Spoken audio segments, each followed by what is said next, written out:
That's it. Thank you very much. So the first thing on the agenda is for any declarations of interest. If you could just indicate if there's anything you wish to flag up at the moment, but of course during the meeting, if there anything crops up, then you're welcome to declare an interest at that particular time. Nothing I see. Good. Can we start with the minute of our last board meeting, which was held on the 16th of February? It's in front of us at 1.2, and just looking for agreement to that. Can I get agreement from the board on that one? Yeah, great. Great. Excellent. Thank you. Super. Thank you. And then we're going to move swiftly on to the presentation that we're looking forward to today. I'd like to introduce Emily Seaman, who's joining us from Edinburgh. I see she has a very detailed map in the background of her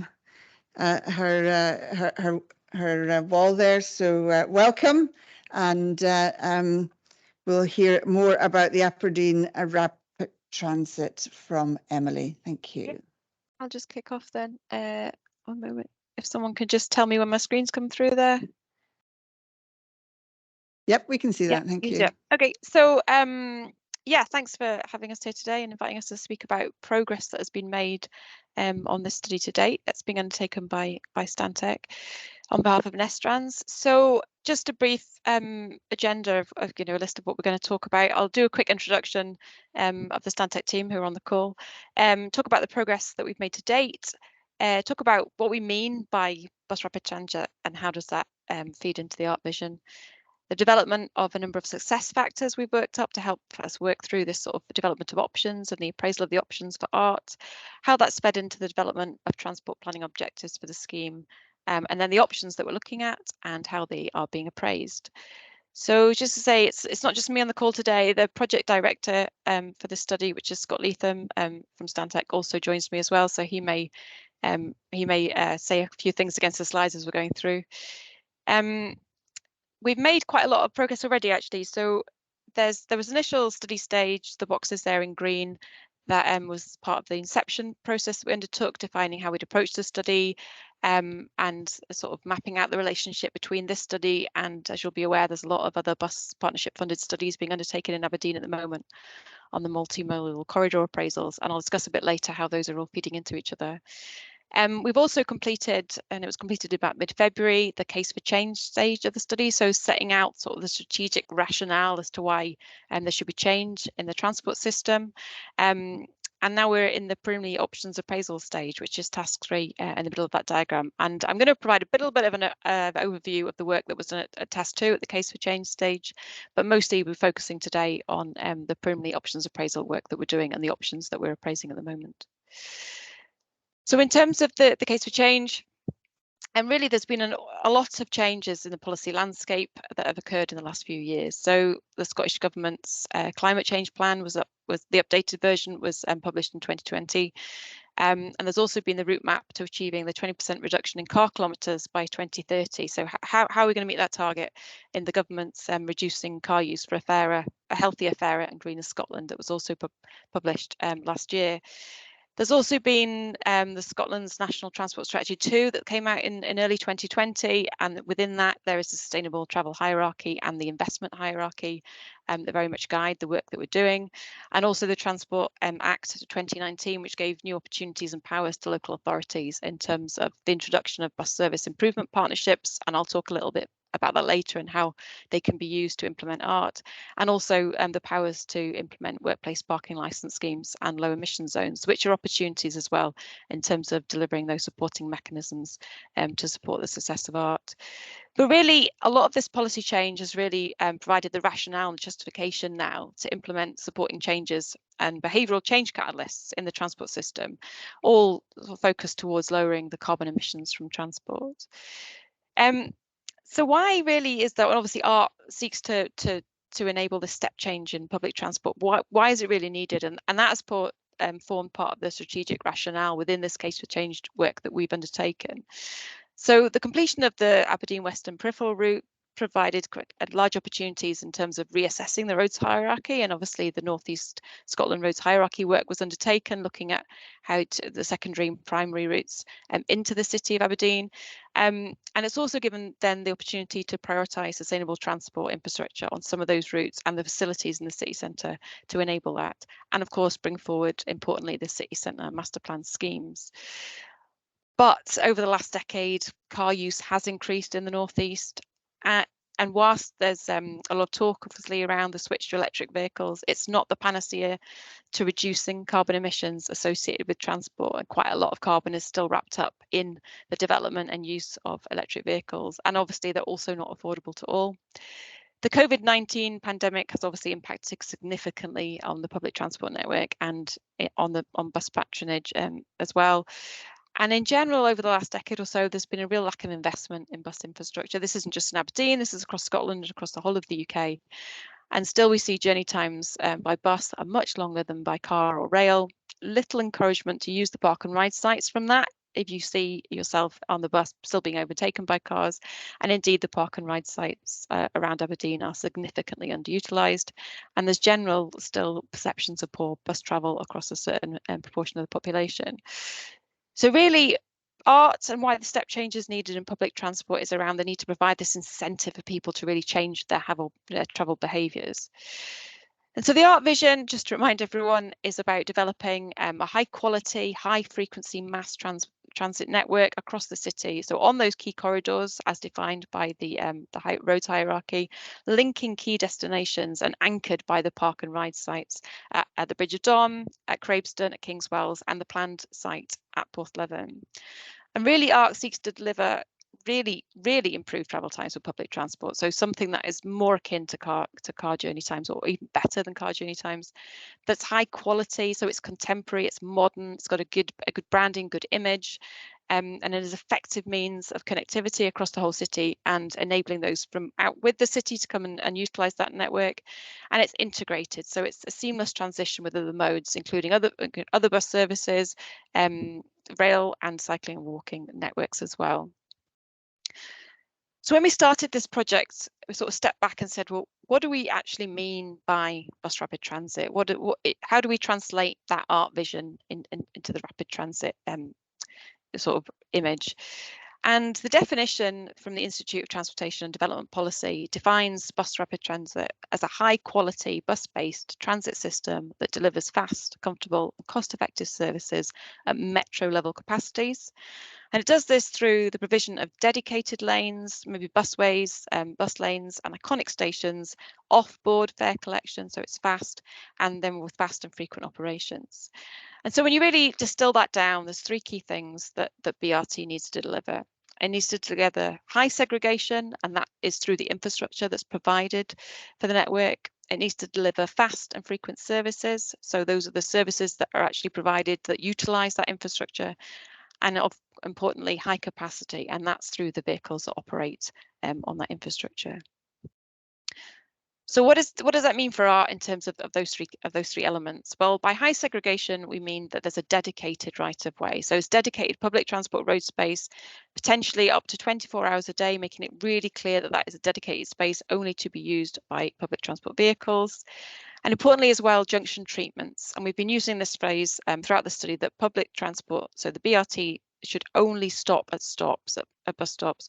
You should never be held up at signals. It should always get priority and a green wave through the signals on the route, obviously helping speed up the journey time. In terms of fast and frequent, we mean express services, and that can be delivered through a sort of more limited stopping pattern than is seen at the moment. And we're using the concept that akin to a railway station, where we'd say people might be prepared to walk up to 100 metres, rather than the sort of lower 400-metre distance for buses. We're looking at having people being prepared to walk that further distance to access that high quality public transport offering. It's about improved bus stop infrastructure as well that helps speed up boarding and alighting from services, also with the multi-door vehicles, those mass transit vehicles, a bit akin again to a tram. You see people getting on and off with speed, and the off-board ticketing, meaning that there's no extra time dwelling at stops with people having to pay the driver. And And then obviously the high capacity, which delivers the sufficiently high capacity vehicles deliver that mass part of the mass transit network and move lots of people around in a single vehicle. So in terms of the infrastructure there, that high segregation, including junction treatments, there are a number of corridor studies, as I'm sure you're aware, going on across Aberdeen at the moment on the 4 key sort of arc corridors, namely from the north on the A90 down the A96, in from Inverurie, also from Westhill and Kingswells on the A944 and the A9119, and then from the south there's been a number of studies done on the A92 and the A90 coming up from Lawrence, Kirk and Porthleven into Aberdeen. And those studies are defining the infrastructure that can go in those corridors, obviously to then deliver art. And so the Aberdeen Rapid Transit system sort of sits on top of that, taking all that into account and building on the infrastructure that's being developed through those corridor studies. So what this study is seeking to achieve is to appraise, using the Scottish Transport Appraisal Guidance, so using STAG, the different ways in which this art vision could be achieved from a technical perspective. Operationally, what does that network look like? What does the system look like? How can it be delivered? And I'll talk a little bit about that later. Financially, what are the implications of the various delivery models and the network itself, and whether the scheme can be value for money. And the outturn of this study is that the preferred option from our options appraisal will be taken forward and developed further with an outlying business case being produced. I don't know, I can't see has anyone got any questions, or shall I just carry on? I can't see my Teams window. No, carry on. Maybe I'll let you shout if there's something, Scott. Yep. So we started at the very beginning by looking at sort of key success factors to deliver the art vision. And we've done this through 4 kind of key work streams. We undertook a critical review of other UK-based BRT schemes across the UK, I should say, as well, including some European examples, to really understand what worked well, what didn't, in terms of projects that are BRT schemes that are already on the ground, and also ones that are currently in development, so the hurdles people have faced. And through that, we've also made contact with some UK-based BRT schemes and the officers that were involved in their development, and we're having discussions with them to really tease out some of the key points in terms of success or things that were challenging. We've also undertaken a study team workshop that included the bus operators, members of the North East Bus Partnership. And we've also looked at the evaluation toolkit for BRT schemes, which is a worldwide thing, and also one of the UK schemes, the Birmingham Sprint, developed from that, their own standards. So we've also visited those to try and pull together this range of success factors. And those success factors have been used to then feed into the development of the transport planning objectives for this study, but also to guide us in the appraisal of the options. So when we're appraising the options, we're doing that against the STAG criteria that is defined by Transport Scotland, against the transport planning objectives, but also against these success criteria. And so just to talk a little bit about that scheme review that we undertook. So we looked at a number of operational schemes, and we looked at Belfast Glider, which I know was sort of where the vision for Aberdeen Rapid Transit drew from.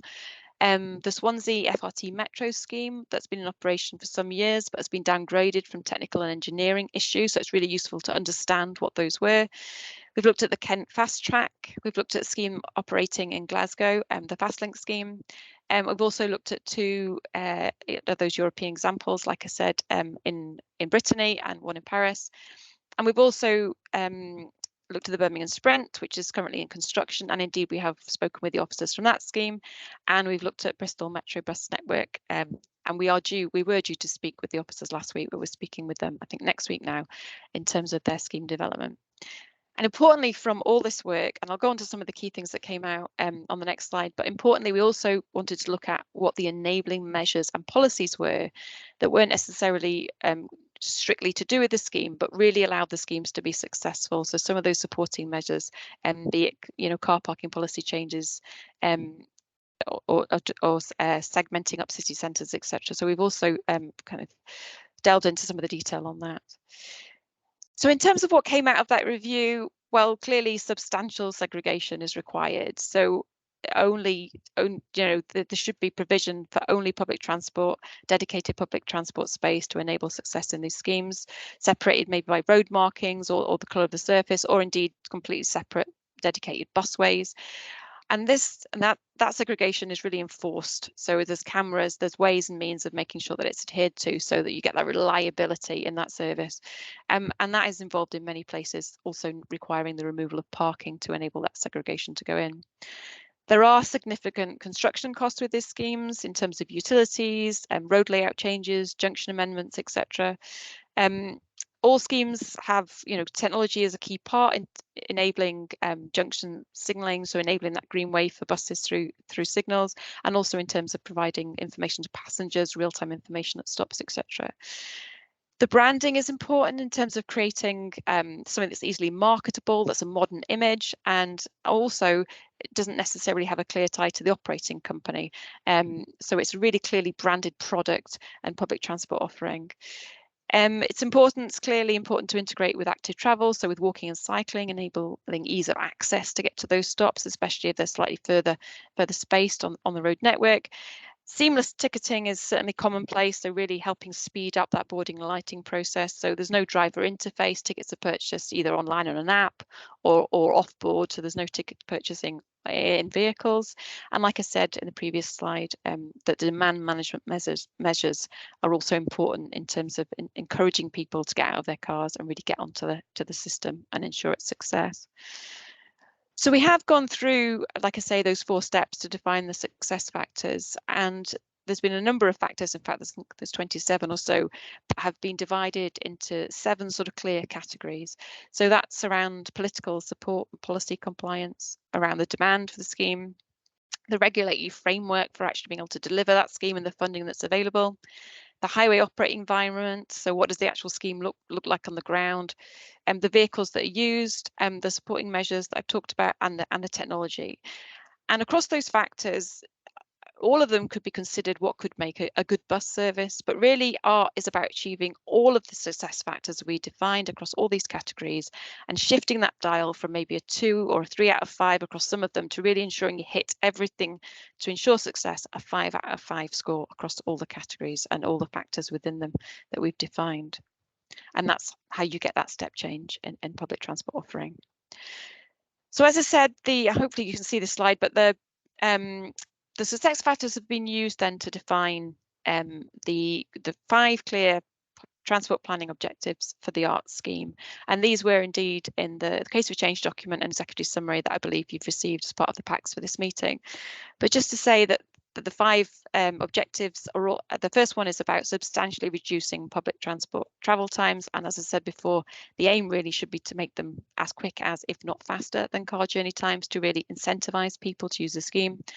It's about achieving consistent public transport journey times across the day. So obviously high segregation for public transport means you should be able to get on an ART service at any time of day, and it's the same journey time into the centre of Aberdeen. You know what that journey time will take, so there's confidence there for the user.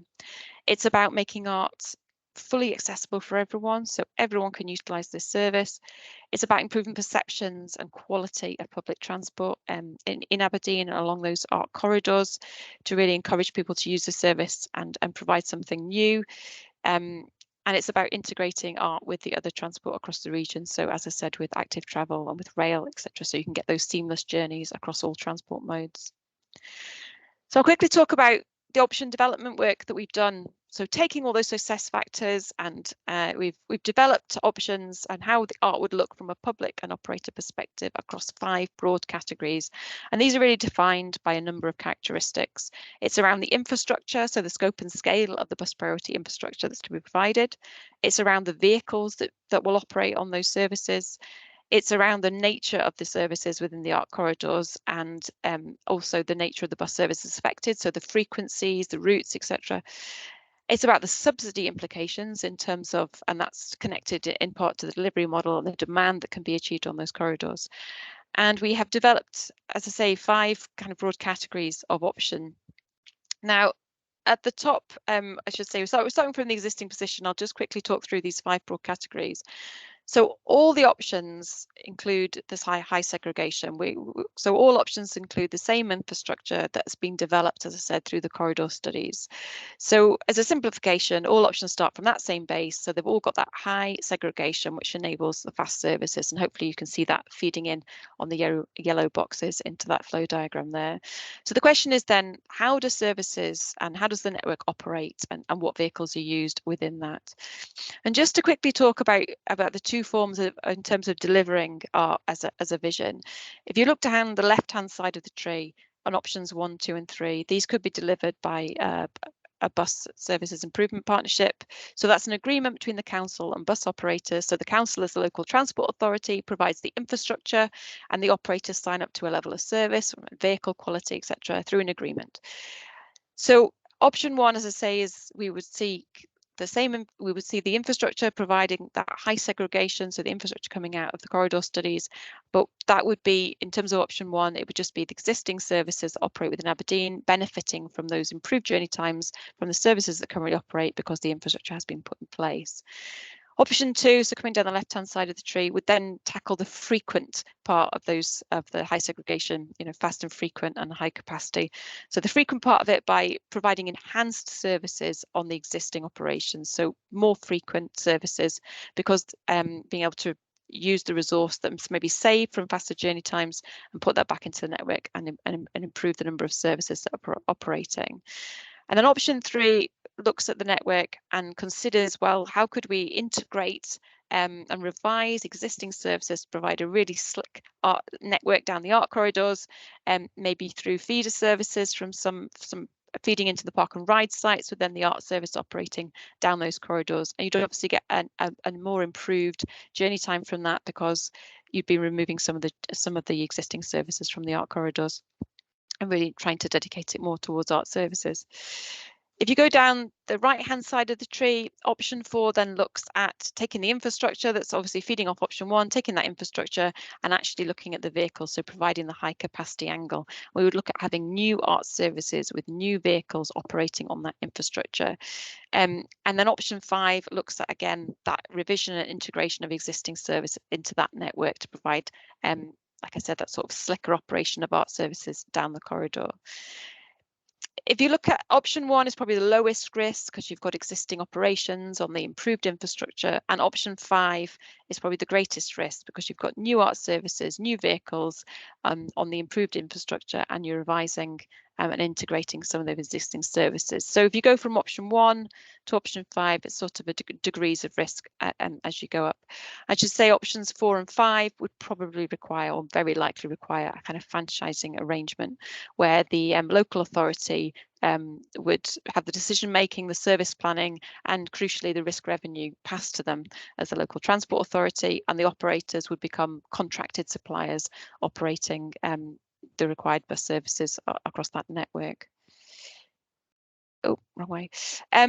So one thing we are looking at as part of this is actually, what is the art network? We're looking at the routes. At the moment, it's, the understanding is it's going to be 2 routes operating, one from West Hill, well, from Kingswell Park and Ride up to the Bridge of Dong Park and Ride, and the other route operating from Craveston Park and Ride down to Porthleven Park and Ride, and those 2 services interchanging in the city centre. And obviously how the integration works in the city centre and where interchange will be is at the moment being looked at, including taking on board recent decisions around Union Street pedestrianisation, etc. And part of the work we're doing at the moment is looking at the existing demand on those corridors. So looking at existing public transport trips that would be within scope to be captured by the art network, and also existing car trips that we could capture at those park and ride sites that would also be in scope. And like I say, we're looking at the routes and interchange within the city centre. And that, of course, relies on the city centre master plan.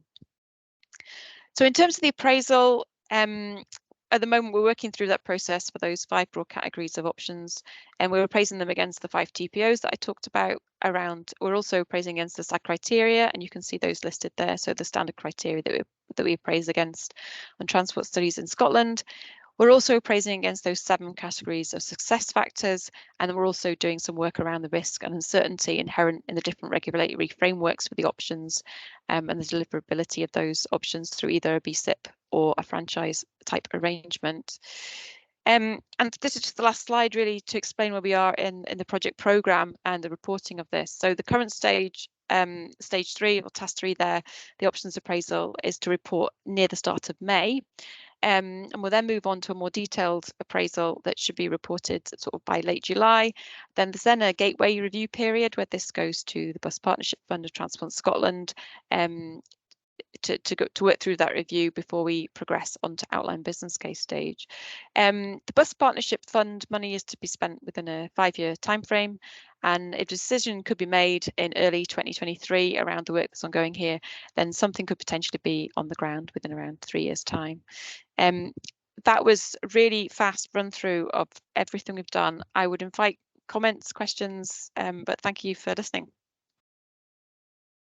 Thank you so much, Emily, and a lot to take in, I have to say, but quite absolutely huge project that we're on the start of a journey here. So thank you for that, and I reach out to members of the board to see if there are any questions or comments that people would like to make on that presentation and everything that's in it. Peter, you want to go first? Yeah, thanks very much. And Emily, thank you very much for a really excellent presentation. That was very, very clear and very, very good. Excellent presentation. Thank you for that. Just a question, really. Clearly, this will be predicated on having that high degree of segregation. I can see that will be quite challenging in some parts of Aberdeen. Bus lanes we do have in places, but not everywhere. So my immediate question is, thinking about, purely selfishly, but thinking of the route coming in from West Hill, Kings Wells into the centre, which route would that take? Would that go down Queen's Road, or would it go down the Langstracht? Sorry if that's too detailed a question. No, you're in luck, because Scott and I are actually the project manager and the project director for that ongoing multimodal corridor study. That is progressing at the moment, and we are looking at various measures on the A944, so down the Langstracht and also down the A9119. We're very aware of constraints on the A9119, but also that it's a very well used bus route. Stagecoach operate a lot of their services from the Kingswell Park and Ride site, the 4, 5 and 6 at the moment, down the A9119. So yes, we are aware of the constraints on both those routes, and we're looking at various options for working that in. And obviously, and I should say as well that Scott and I have been involved in the A96 similar study that we just reported on last week as well. So yes, we are very aware of the constraints, but you're right. We are where there isn't the space to put in dedicated bus lanes. I suppose it's about ensuring the maximum segregation of bus priority on those routes that could be achieved. So it's not necessarily saying it will be 100% dedicated. Yes, that would be the best that could be achieved, but recognizing that there'll have to be a step back from that given some of the constraints. The glider scheme that operates in Belfast, they had about 70% of their network is segregated at present in phase 1 of that scheme. So if you think of that as a sort of guide to start with, we recognize you can't have a pure segregation all the way down because of the constraints. Does that answer your question? Yeah, no, that does. That's very helpful indeed. I mean, there's a whole load of questions that fall out of that, which may well get picked up by others. But let me say straight away that I'm hugely and enthusiastically in support of this project. So it's not going to be easy. We recognise that, but I'm absolutely fully support it and fully behind it. So thank you. Thanks, Peter. And I've got Martin Ford next. Thank you, Chair. Yeah, well, personally, I don't think there's anything wrong with bus services right now. I have here a piece of paper, which doesn't guarantee peace in our time, but does show I came in on the bus today, and it was a very comfortable bus, and it didn't cost me a cent, and there were negligible carbon emissions. So I'm not quite sure why people have such a problem with it. But anyway, apparently some do, or lots do. So thank you very much for the presentation. Obviously, a very interesting and exciting potential scheme here. We were quite well into the presentation before you mentioned car parking and car parking charges. In your analysis of success factors, I would have thought, just on general principles, that disincentives to car use by either simply removing car parking so you can never park at any price and therefore you don't drive in because it's a pointless exercise, or you pay through the nose and it's so expensive that it's a non-starter just in economic terms, would be a key success factor. And then you had an analysis of I think it was seven things that you had taken into account. One that would be very difficult to do something about, but which I might feel was quite likely an important success factor, was what you might call local culture. I was reading a piece in, I forget where it was now, some newspaper the other day, about a German city where 40% of the population are vegans. And you have got a culture developed locally where there are, if you like, different societal norms. Society is disapproving of activities in that local area, which it isn't disapproving of in other places. And I wonder, and we could go around cities in the UK, York, Cambridge, whatever, where cycling has really taken off. Edinburgh, another one where, some of the physical factors in terms of slope and so forth, steepness, windiness, climate, you would think this isn't really a cycling city, but it is. So I'm interested in what you identified. You touched on political leadership, which clearly partly drops out of local culture, but the two feed on each other. Did you look at local culture as an influence? I suspect it might have quite a high influence on success, and as it were, the predisposition of the community to want to change or be sympathetic to a change, as opposed to a community that's quite frankly happy sat in its SUV and doesn't want to change. Yeah, Thanks, absolutely. Councillor Ford. Emily? Sorry. Do you want me to On you go, answer? Emily. Oh, sorry. I'm absolutely in agreement about that. That it can be. I think I've written down here mindset change. That there has to be a fundamental mindset change. I think you're right that there is a propensity. We know that Aberdeenshire have a high car mode share. A substantial amount of people are commuting to work by car. But there needs to be, that political leadership and that mindset change kind of come together. And I know there's a piece of work that Nestrans are doing in terms of public publicity and marketing of this. I would say that, and certainly we're seeing this through some of the consultation we're doing on the other studies, that there is more of an understanding now. Climate change has really come to the fore. Public opinions around what we should be doing are changing. So that culture change is coming. I agree, it will take a substantial shift. But yes, we haven't got it necessarily as I'm just looking at my full list of success factors here on the screen. It's not necessarily an individual success factor we've looked at, but yeah, I would say that there does need to be a mindset change. But I think that's part of what's going to be done for the scheme in terms of that publicity part of it and the marketability of it. Emily, I could maybe just add, in terms of the comparators, I suppose, Birmingham was one of the other cities that we're looking at, and if ever there was a car-dominated city historically, it's been Birmingham. So they have started to make that leap.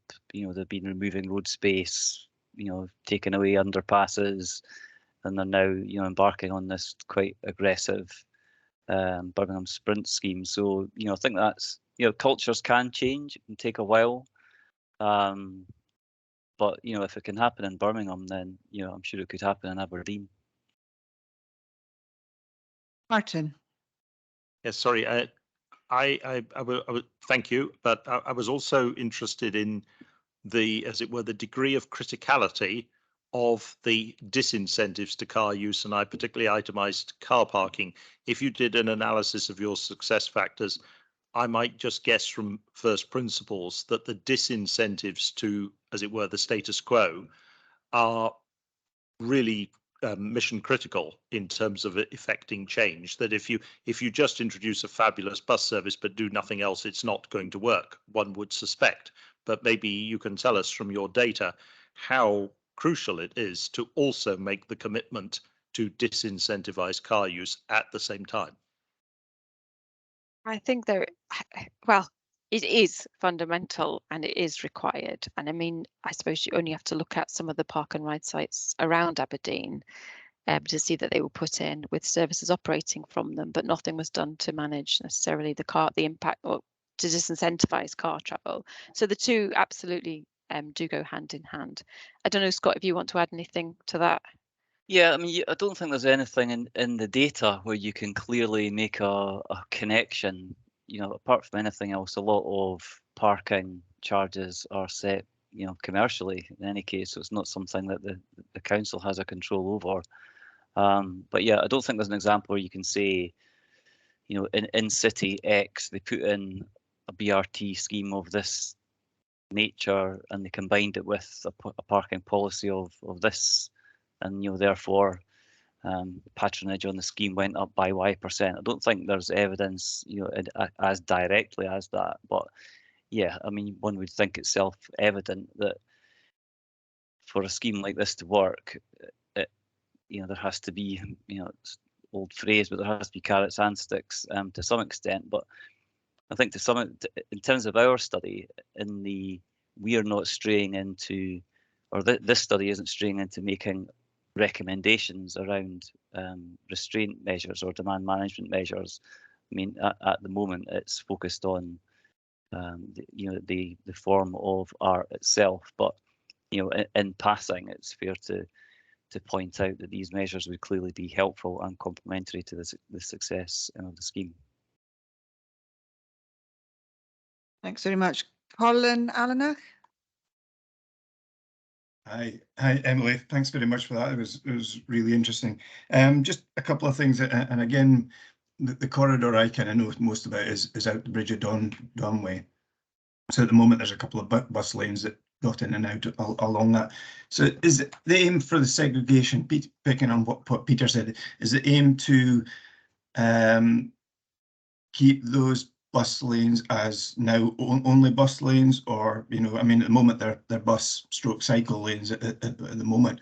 So would we be pushing the cyclist out somewhere else, or is the aim to have that as a main active travel stroke bus direct line and push the cars out to possibly come through down to the beach? So if you have your buses and your bikes going down King Street, then the cars would be on the beachway and then turning off, so that you could have that traffic going straight through at at Bridge of Dawn at that point. Sorry, I've got two questions. And the other thing you mentioned about cycling integration. So do you mean by that having a carriage for bikes or something on the bus, or how do you see that integration working? Okay, I'll start with the first question there. So the Bridge of Dawn study, sadly, me and Scott are not involved in that, but we do know about what has been, a bit about what has been done.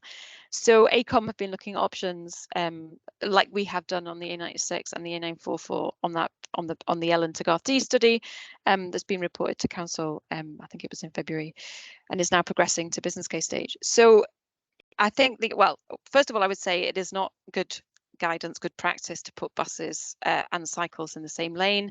Cycling provision, bicycle by design, the Scottish guidance would always say try and keep bikes segregated. I cannot say exactly what is being progressed through the Ellen to Garth D study, but I'm sure there'll be options that have been looked at where cyclists would go. And this is certainly what we're looking at on the N944, which is obviously similar, but coming in from the west, is cycles being segregated from traffic or following offline, so off corridor routes. So it might be that buses, I would assume buses are staying on King Street and active travel may go elsewhere, but I would suspect options where cycles are in the bus lanes would not meet standards at the moment. In terms of where general traffic is going, again, we're not involved directly in that study, so I'm unclear. But we have done some work, and there is work coming up looking at the impacts of stripping out. And in fact, part of this study is going to look at the impact at the next stage of what happens when you reallocate all this road space to public transport. What does that mean to general traffic and where it routes and how it functions around Aberdeen? And we have undertaken some work on that as part of the A96 corridor work we've been doing. It's looking at the impacts to general traffic and the routing that it takes when you strip out a whole lane of the carriageway off the A96, indeed, as some of the options that we've been looking at. So yeah, I'd have to look in more detail at the Ellen to Garth D study to tell you about the actual options that are being taken forward on King Street. But all I would say is that active travel by the guidance does need to be be more separate. And then you said about integration of bikes and cycles. So I wasn't necessarily meaning about actually on the vehicles themselves. I was meaning more about the infrastructure you might provide at key art stops. There'd be better cycling provision at interchange points, so people could safely leave bikes. They could access the network and safely leave those bikes at those places, and also making sure the active travel network is integrated, so there are safe active travel routes, so cycling and walking routes to all the stops. So making sure it's fully integrated and recognizing that active travel is very much a part of getting on a bus. So of getting on the art network, there's an element of active travel at either end of the journey. So making sure that the facilities are there to enable that safely. Does that answer what you asked?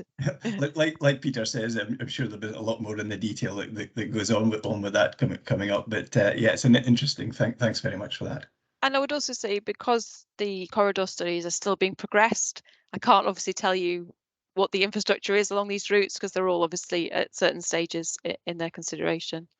So with the, sorry, just on that, so the corridor studies that are going on, are they taking into account, well, I mean, the one that's being done by other companies, are they taking into account the rapid transport system?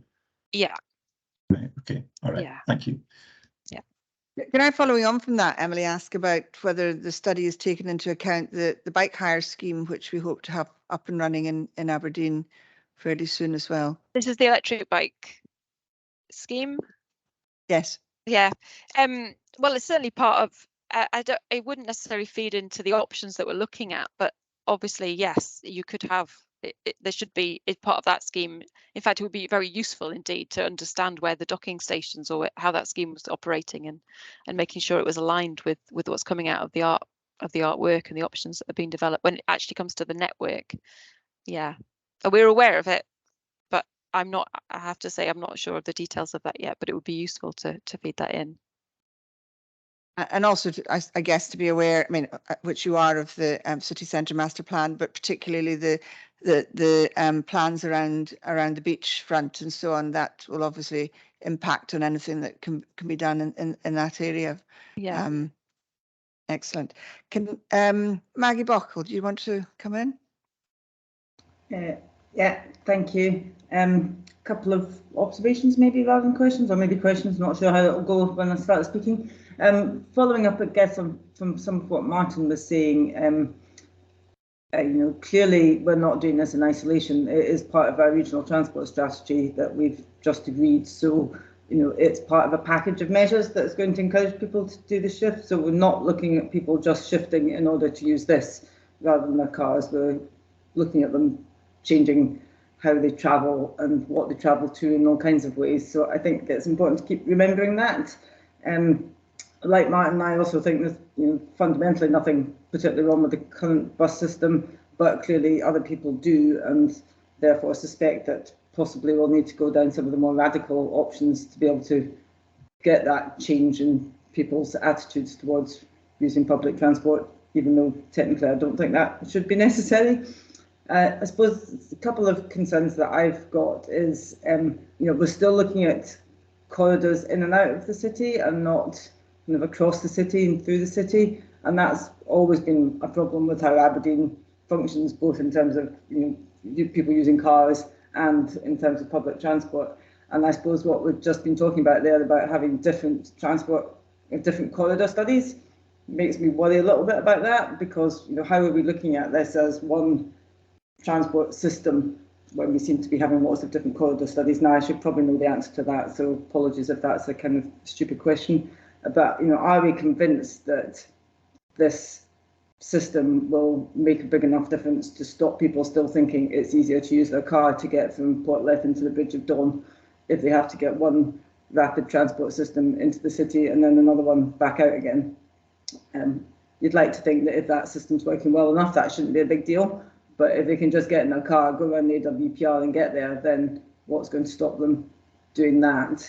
And my other question, I suppose, is, you know, are we going to be able to future-proof whatever it is we choose to introduce?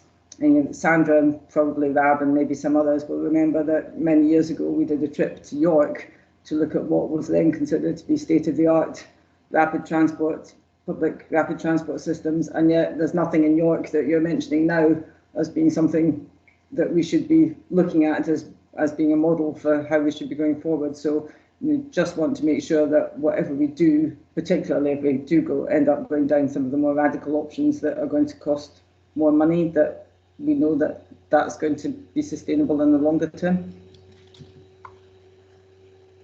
Okay, just to touch on your first point there about cross-city routes, obviously essentially two routes that intersect in the city centre, so that there is certainly a level of cross-city movement there. But you're right, you need, and that goes back to the sort of supporting measures, you know, trying to entice people out of their car. You asking what's stopping someone in Portleven from getting in their car and driving up to the Bridge of Don. Well, yeah, something needs to be there to make art offer them a better alternative, and that's, you know, fast journey times, reliable journey times, and some impediment to using the car in some way. So yeah, but I would argue that it's not sort of cross-city, because I think it is, those two routes do provide an element of cross-city. And part of the demand analysis we're doing at the moment is looking at, if we had those two services in place across those two corridors, what percentage of people that are potentially in scope to use the service would actually require to interchange within the city centre, and who could make that trip directly on those two cross-city routes.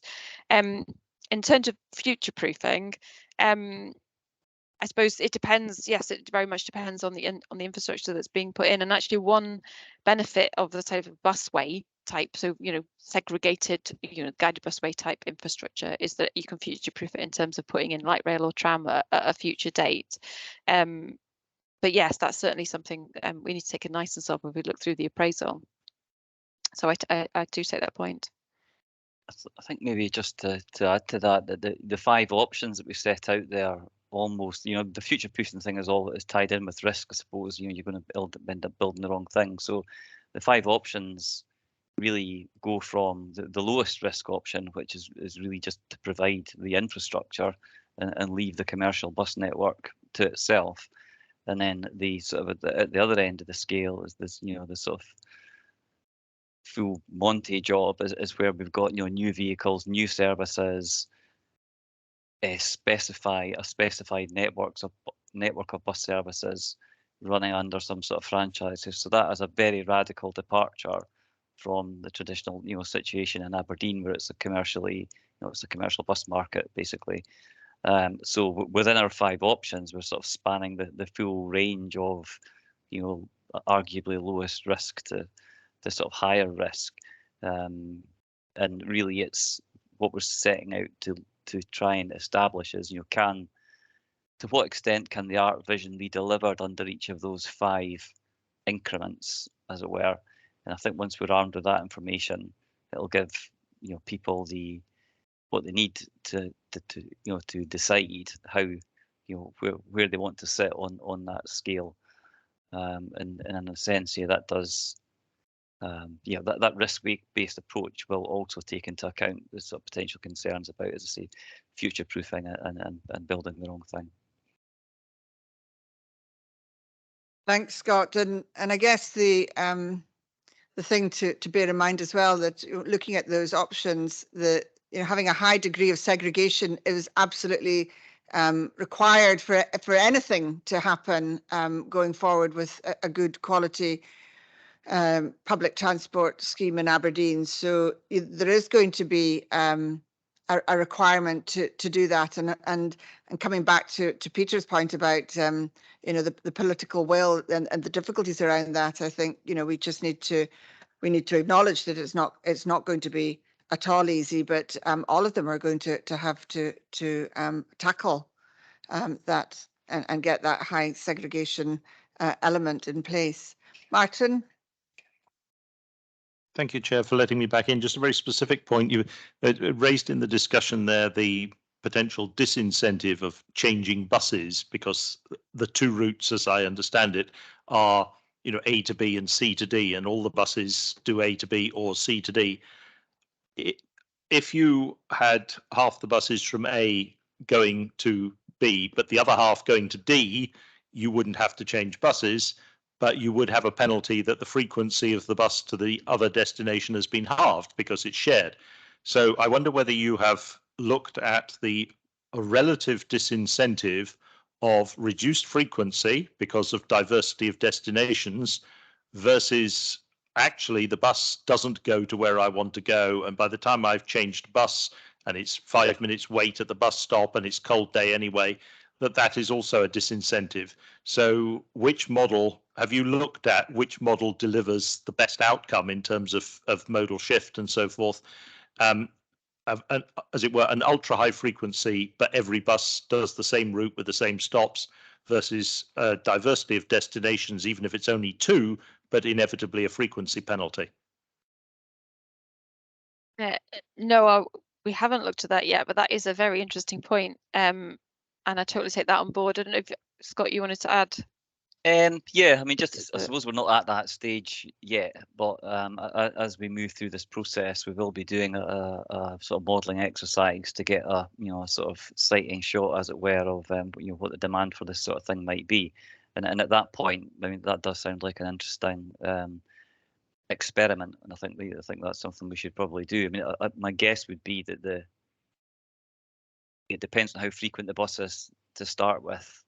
Because if you then end up going to, I don't know, a half-hourly service or something in your multi-destination option, that might just be too big a blow to the sort of attractiveness of that service. But if these things are running every 5 minutes, then that might be viable. But yeah, I mean, I think that's a good point, and we'll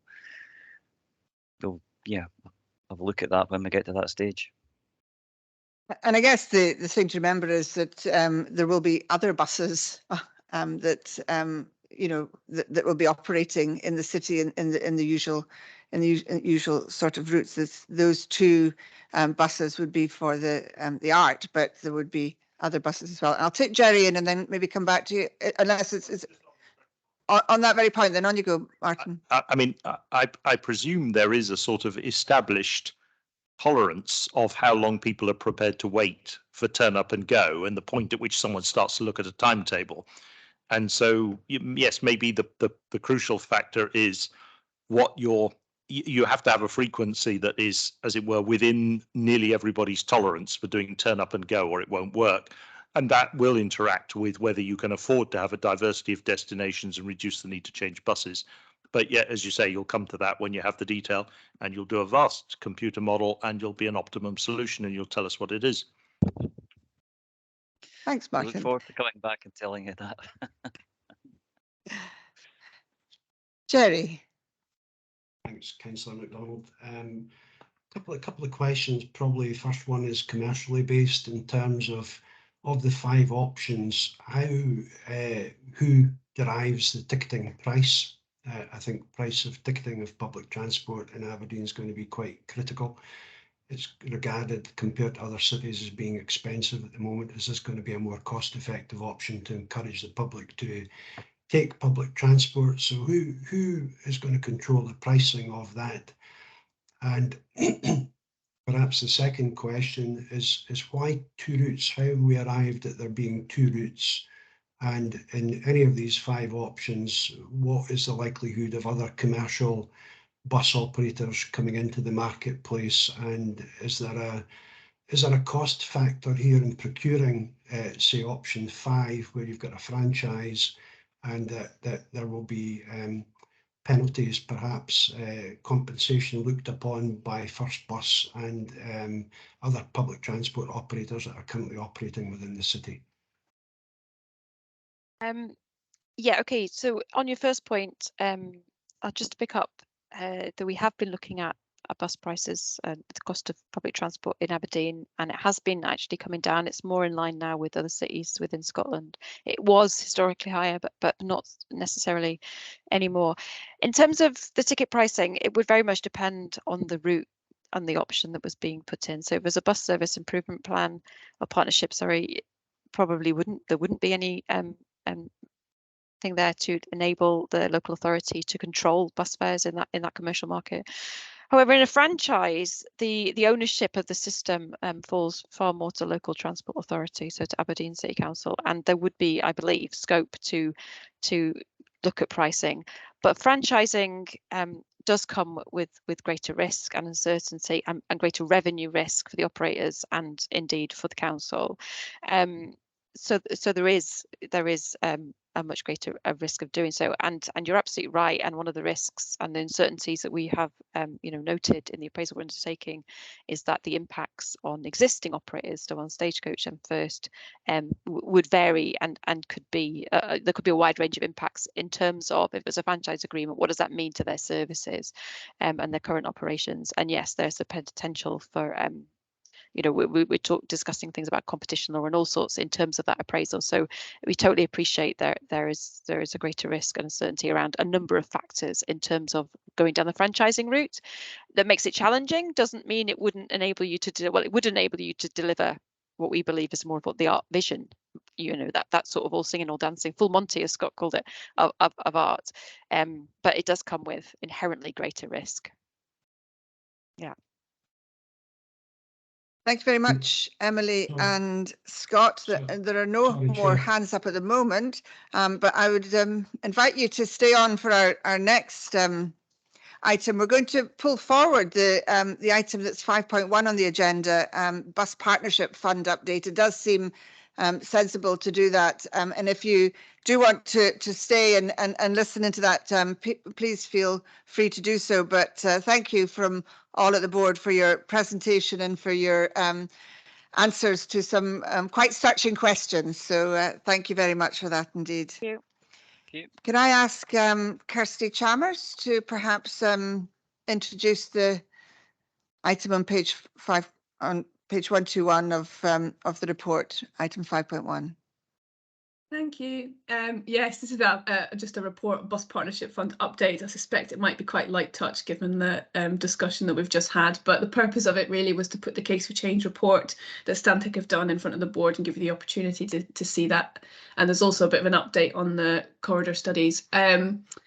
So just I've put as a background what we've been awarded through the Bus Partnership Fund, just as a reminder. There's also a link to the vision document that we initially agreed, which you've seen before, but there's a link to that. There's a summary on the Bus Partnership Fund progress. There's the Bus Alliance, the Bus Partnership Fund Working Group continues to meet on a monthly basis, and that includes all partners of the North East Bus Alliance and Transport Scotland, and Aberdeen City Council, as the lead authority, are providing monthly updates to Transport Scotland. So from that, I've just provided a very brief summary of the status of each of the multimodal corridor studies, the city centre, rapid transit, and all the elements of the Bus Partnership Fund funding. So that goes through who's leading that and where we're at. And those multimodal corridor studies, as we've just said, are looking at the infrastructure requirements that an art service will depend on. There's an update on Aberdeen Rapid Transit. Obviously, Emily has just gone through that in a lot of detail, so I won't go over that, but the executive summary for the Case for Change is provided as Appendix A for noting, and the full report is available on the members only section of the website.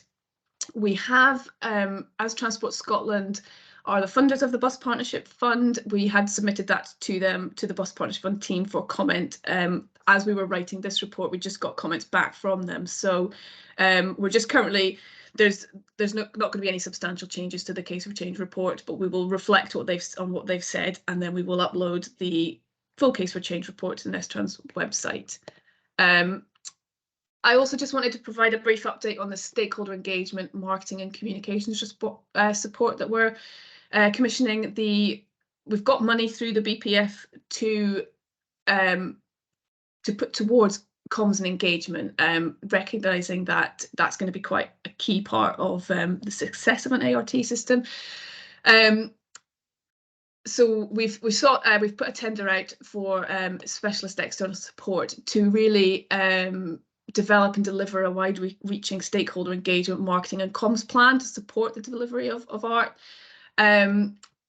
I've highlighted the objectives. The objectives of this work really, we're looking to kind of build awareness and understanding of what art is, to engage, consult and undertake market research to inform the development of that, to inform branding and key messages around how we promote art. We want to promote a collective voice in support of it across the North East, to minimise risk by kind of identifying and proactively addressing concerns at an early stage. We want to develop key messages that feed into other consultation and engagement that sets it really in the context of the bigger picture of what's being done in the North East, and to develop and maintain a platform through which we can manage all consultation as we go forward, and really to help build and develop a community of advocates for art, how we can work with stakeholders and communities that might benefit from it, really to try and generate support for it. So that's the purpose of that commission, is to develop and deliver that engagement, marketing and comms plan. At the time that we wrote the report, the tender had just been completed, so I can now say that that commission has been awarded to Jacobs in partnership with Social Marketing Gateway. So we're just very much in the inception phase of that work, and that's just kicking off now. So we'll do further reports on that as we go forward. So the recommendations are to note progress against each of the BPF projects, to note the Case for Change report, and to note the progress under engagement, marketing and comms. Thank you. Thank you very much, Kirsty. And any questions from members of the board? Particularly interested to note the whole engagement and marketing piece, because we were absolutely clear as a board from the very beginning when we set off looking at the glider and so on, that's really what made a big difference, as well as all the other parts of the jigsaw. So thanks for that, Kirsty. I'm not seeing any hands up, so Colin, yeah. Sorry, just a quickie. As part of the bus transport, are Nestrans doing anything to look at the effect of what the free bus transport is for the under 23s now, and what changes that's made? So, to get an idea of what modal change that has helped, and if we go forward, if it's against all the money that we're going to spend on art, if there is a difference, and actually it's cheaper for us just to give everybody free passes, and then everybody would use the buses and change, So I was wondering if we're doing anything, or if that's like a national review that is going on, and will it be segregated by each region? I think that, obviously it's a national scheme. I think it's probably too early to say in terms of uptake. I know that from speaking with the bus operators, they are beginning to see an increase in uptake of young people taking up the passes. And I think that's quite encouraging. We are, as a bus alliance, talking about a sort of promotion campaign, really, to try and encourage people back onto the bus in a sort of post-pandemic, now the restrictions are easing, and a part of that will be helping to promote the fact that free bus travel is now available for under 22s or 22s and under. So I think it's too early to say whether it's the uptake of it. I'm not, and I think that will have to be done at a national level, but certainly it's something we'd be keen to promote. It's interesting about whether giving free bus travel just now would suddenly encourage everybody. I don't know. I think it would be interesting, but there's certainly a significant proportion of the population that now have access to that, which obviously has huge benefits for equal access and cost of living and things like that. So it's certainly very positive and something we will help to promote, but I don't think we've got anything at the moment around about evaluation, although the reports are that usage and uptake is certainly increasing. Thank you. Thanks, Kirsty. So members will be happy to, as Kirsty says, to note the reports, and I can't even find the page yet, as Kirsty mentioned. Are we happy to do that? Excellent, thank you. Great, yeah. Can we go on to our budget, please? And Moira Beveridge is going to take us through 3.1 to begin with. Thank you, Chair. Excuse me. Good afternoon, all. The report before you covers the period April 21 to February 22. Year-end work is ongoing and should be finalised for the end of May. Expenditure to February is 2.143 million against a revised budget of 7.139 million. This is detailed in Appendix 1. Although this seems a large variance, in March, Contour Rail Station projected over 3 million and other projects have been completed to significantly reduce this variance. The difference to the budget information presented at the board meeting on February 16th is the delay and drawdown approved at the February board, which has been carried forward to 22-23. Appendix 2 details some project-specific requirements to align budgets to spend for the March period of 21-22, which need to be approved. Since the February board meeting, both councils have presented several revisions for continuations of projects to 22-23. These are detailed in Appendix 3. The grant funding that was eligible to be claimed from Sustrans was less than the amount awarded, and Nestrans was unable to claim the full allocation. However, 274k of active travel grant was claimed in full from Transport Scotland to complete the resurfacing and path improvement works on Ellen Viaduct and surrounding connections, to continue the bridge repair replacement works on the Formartin and Buchan Way, and to commence the review of the core path networks in Aberdeen. In relation to the Strategic Transport Fund, there is still currently 484,000 being retained. 16 developments are still to make a claim, and there have been no claims made in 21-22. Chair, there are 5 recommendations for the board to approve. 1. Note the monitoring position and the forecast presented in Appendix 1. 2. Approve the requirements set out in Appendix 2. 3. Approve the continuation of funding to next financial year to complete approved projects as presented in Appendix 3. 4. Note the updates on projects for which Nestrans claimed external grant funding and the proposals submitted for the R2EP Active Travel Grant for 22-23. And to 5. Note the Strategic Transport Fund position. Thank you, Chair. Thank you very much. Members, anything anybody wants to ask on the monitoring position or the environments or the funding projects or even the strategic fund? I'm not seeing any hands up. Are we happy to note and approve as outlined on page 12? Excellent, thank you. On to page 19 then, with agenda item 3.2, a Treasury management strategy. This report, this report seeks approval from the board to agree the proposed Treasury management strategy statement for the financial year 22-23. The Chartered Institute of Public Finance and Accountancy, CIPFA, Code of Practice requires that the board sets out its Treasury management strategy for borrowing and investment each year. The responsibility lies with the Nestrans Board. However, there is a service level agreement with Aberdeenshire Council, who assist in the day-to-day duties of the Treasury management activities. The strategy is set out in Appendices A and B. Appendix C shows the previous financial year information, as the 21-22 information was not available at the time of the report. Interest rates will be dependent on strength of the UK economy and the Bank of England's monetary bank rate. The legacy of COVID, the energy crisis and the current war in Ukraine will all affect financial markets and influence UK growth and government inflation targets. Nestrans will continue to maintain only temporary short-term investments dependent on cash flow requirements. The criteria for the investment of funds is that the security of the investment is the most important consideration, with return being secondary importance. There is one recommendation for the board to approve, that they approve the revised Treasury management strategy as set out in Appendices A and B. Thank you. Any questions, members? Nope.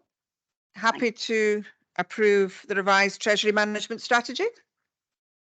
Excellent, thank you. We move on now to the Director's report. If I could ask Rab Dixon to... Thanks very much, Chair. Page 29 is the Director's report, which is an update primarily on the meetings that have been ongoing since the last meeting of this board. We are starting to see one or two taking place in person or in hybrid. And I guess as things move forward over the next few months, we're likely to see more and more meetings being held in a traditional face-to-face type manner. There's a couple that I would like to bring to the board's attention, if I may. We did have a Health and Transport Action Plan steering group, and I was hoping to submit the minute of that as Appendix 1. Unfortunately, due to sickness absence, that's not yet available and not being forthcoming. So apologies for a gap in your papers. There is, however, an Appendix 2, which is the minute of the Bus Alliance, very relevant to the item that we've just heard, the presentation, and then Kirsty's paper regarding Bus Partnership Fund and the ART progress, as well as the other elements around the bus partnership. I also wanted to acknowledge that there was a launch of Stagecoach. Had 22 electric double-deckers launched a couple of weeks ago. It says in the paper that Paul Finch attended, but I think Paul was attended as well as yourself. I've seen the photos of you driving the electric bus, and I believe council officers were there as well. So just for clarification on the attendance at that. I'm happy to take any questions, but the report's really just for information and for noting. Thank you. Any questions, members, for the Director's report? No. Thank you very much. If we could just note that. Oh, Councillor Bell. Philip? Thank you, Chair. Thank you. I was just getting my mug shot up. So can I ask you that there's a piece in here that Scottish Government intends to raise spending on active travel to £320 million a year. So how does that translate across to Sustrans? Do you know? And you know, Sustrans in Aberdeen, essentially, and Well, projects that we have. Thanks, Councillor Bell. Sustrans were a third sector charity, but have over recent years, probably now about 10 or 12 years, been the organisation that have acted on behalf of Transport Scotland in helping to communicate and put some of that funding, capital funding and revenue funding from Transport Scotland through to delivery on the ground, usually in partnership with regional transport partnerships and particularly local authorities. If your question is specifically how much of that 10%, I must be honest, I don't know off the top of my head. It's maybe a figure that we could get, what the Sustrans budget is annually, but they are a significant player in helping to deliver that funding for Transport Scotland, although they're still an independent body, still a membership body. Actually, individuals and businesses can still join Sustrans, but they are within Scotland, I should emphasise, because I don't think they are in the UK, but they are the main delivery partner of the government in helping to allocate funding through various funds, which people can bid into, primarily local authorities.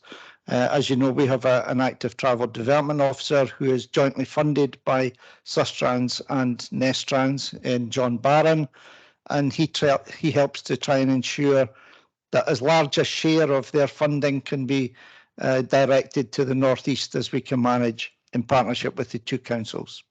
So sorry, it doesn't directly answer your question, but hopefully it's helpful. Yeah, thank you. And just a slightly different question as well, if I may, Chair. You mentioned 22 battery electric buses for the Stagecoach have just received or taken delivery of. Sorry, I read in the P&J it was 25. Is it 22?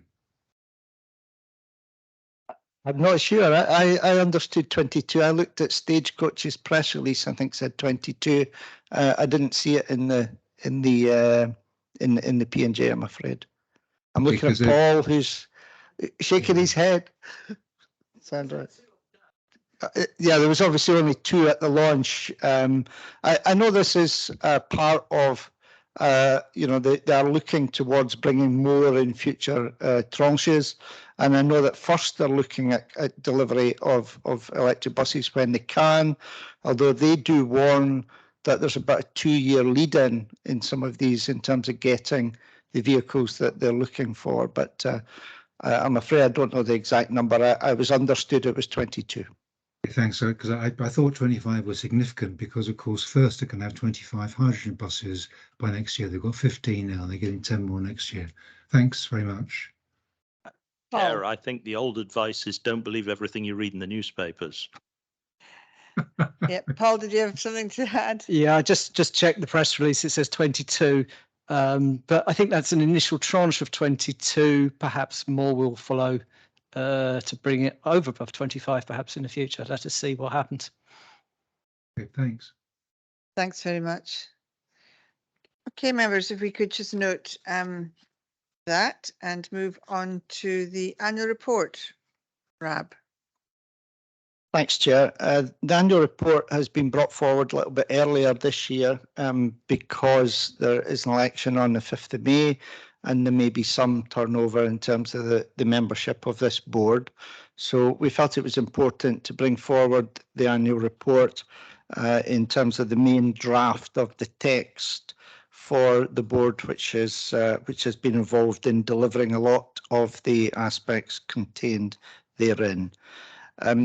The draft annual report covers the period 21-22, so up until the end of March 22, and we felt it was important that we would bring it forward now, even although the financials are still being processed and final figures might vary slightly from what we've estimated in the publication.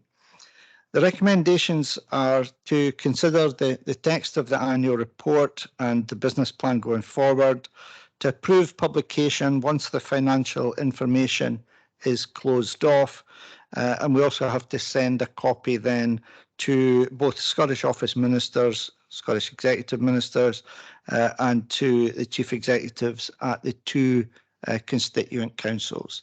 So happy to take any questions or comments on that report. Thanks. Thanks, and I guess the outstanding piece of work that was carried out was to get that regional transport strategy in and through a process and widely consulted on as well. So I think that features quite a lot in the annual report. Any questions, comments, or anything? We're moving on to the 5-year review next, so that'll widen it out a little bit. But I'm not seeing any hands. Are we happy, just as Rob said, to note the draft, to approve the publication to the website, and instruct the link to be published? Martin, did you want to come in? Very briefly, Chair, I mean, look, this is dealing with, factual matters of what has happened, so one's not really going to challenge them in any sense. But I'm just looking at page 62, and there's a headline: reducing emissions from transport. And the text underneath it is talking about the low emission zone and electric buses. I think in sort of plain language now, reduced emissions from transport is understood to be, as it were, global carbon emissions, and that would be more air quality. So I just wonder whether that is the appropriate heading for the text that is underneath it, because although certainly it is about reducing emissions from transport, it's not what is meant by that term in common parlance, if I can put it that way. Rob. Thanks, Chair. Thanks for that comment. We I think have a separate heading for carbon reduction, which relates to climate change, and then there's one about harmful emissions, which tends to be about tailpipe exhausts, etc. These reflect the headings in the regional transport strategy, and sometimes they're the same issue and sometimes they're not the same issue. But it's certainly something we're very aware of, that the greenhouse gas issue globally is a separate issue from that of air pollution in a local context. So thanks. I would maybe look again at whether you've got quite the right title for that section, because I think it's unintentionally slightly misleading. Okay, well, we'll have a look at that. I think it's the way it's been summarised, if I'm honest, in terms of a 3-word title. I think in the text it's clearer in the whole. Yep. Okay, thanks for that, and that can of course be looked at. Anything else? Philip, you've got your hand up as well. Thanks, Chair. I was just going to concur with what Rob was saying there. I mean, so emissions are surely related to NOx as well as carbon, are they not? Yeah, that was just a comment. Thanks. Thanks for that. Okay, members, happy to move on and agree on 4.2.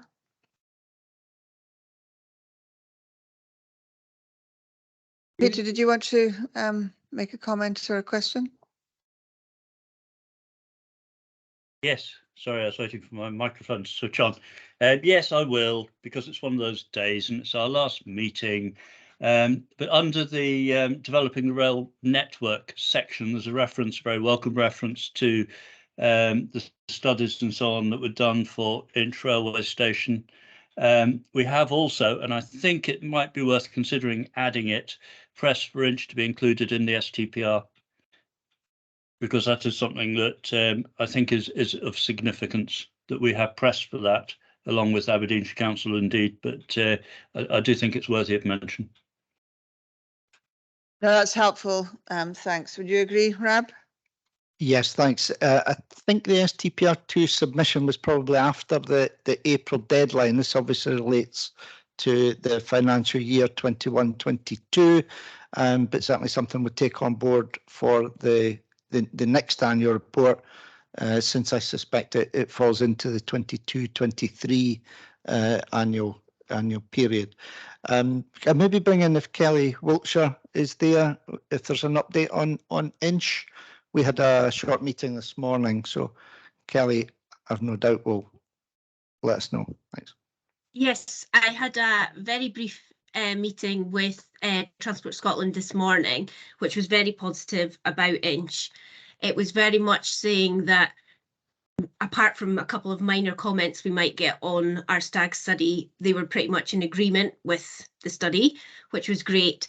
And that there are two ways forward for us in terms of getting funding and making it actually happen. One of them was, sorry, I wrote it down, the Department for Transport's Access for All Fund, because equality is a UK, not a devolved power. So, but they would probably, the Scottish Government would support that going forward if the DFT Access for All Fund was still viable for that. They still have to confirm whether the Treasury will give the DFT funding. So that is one route that we could go through.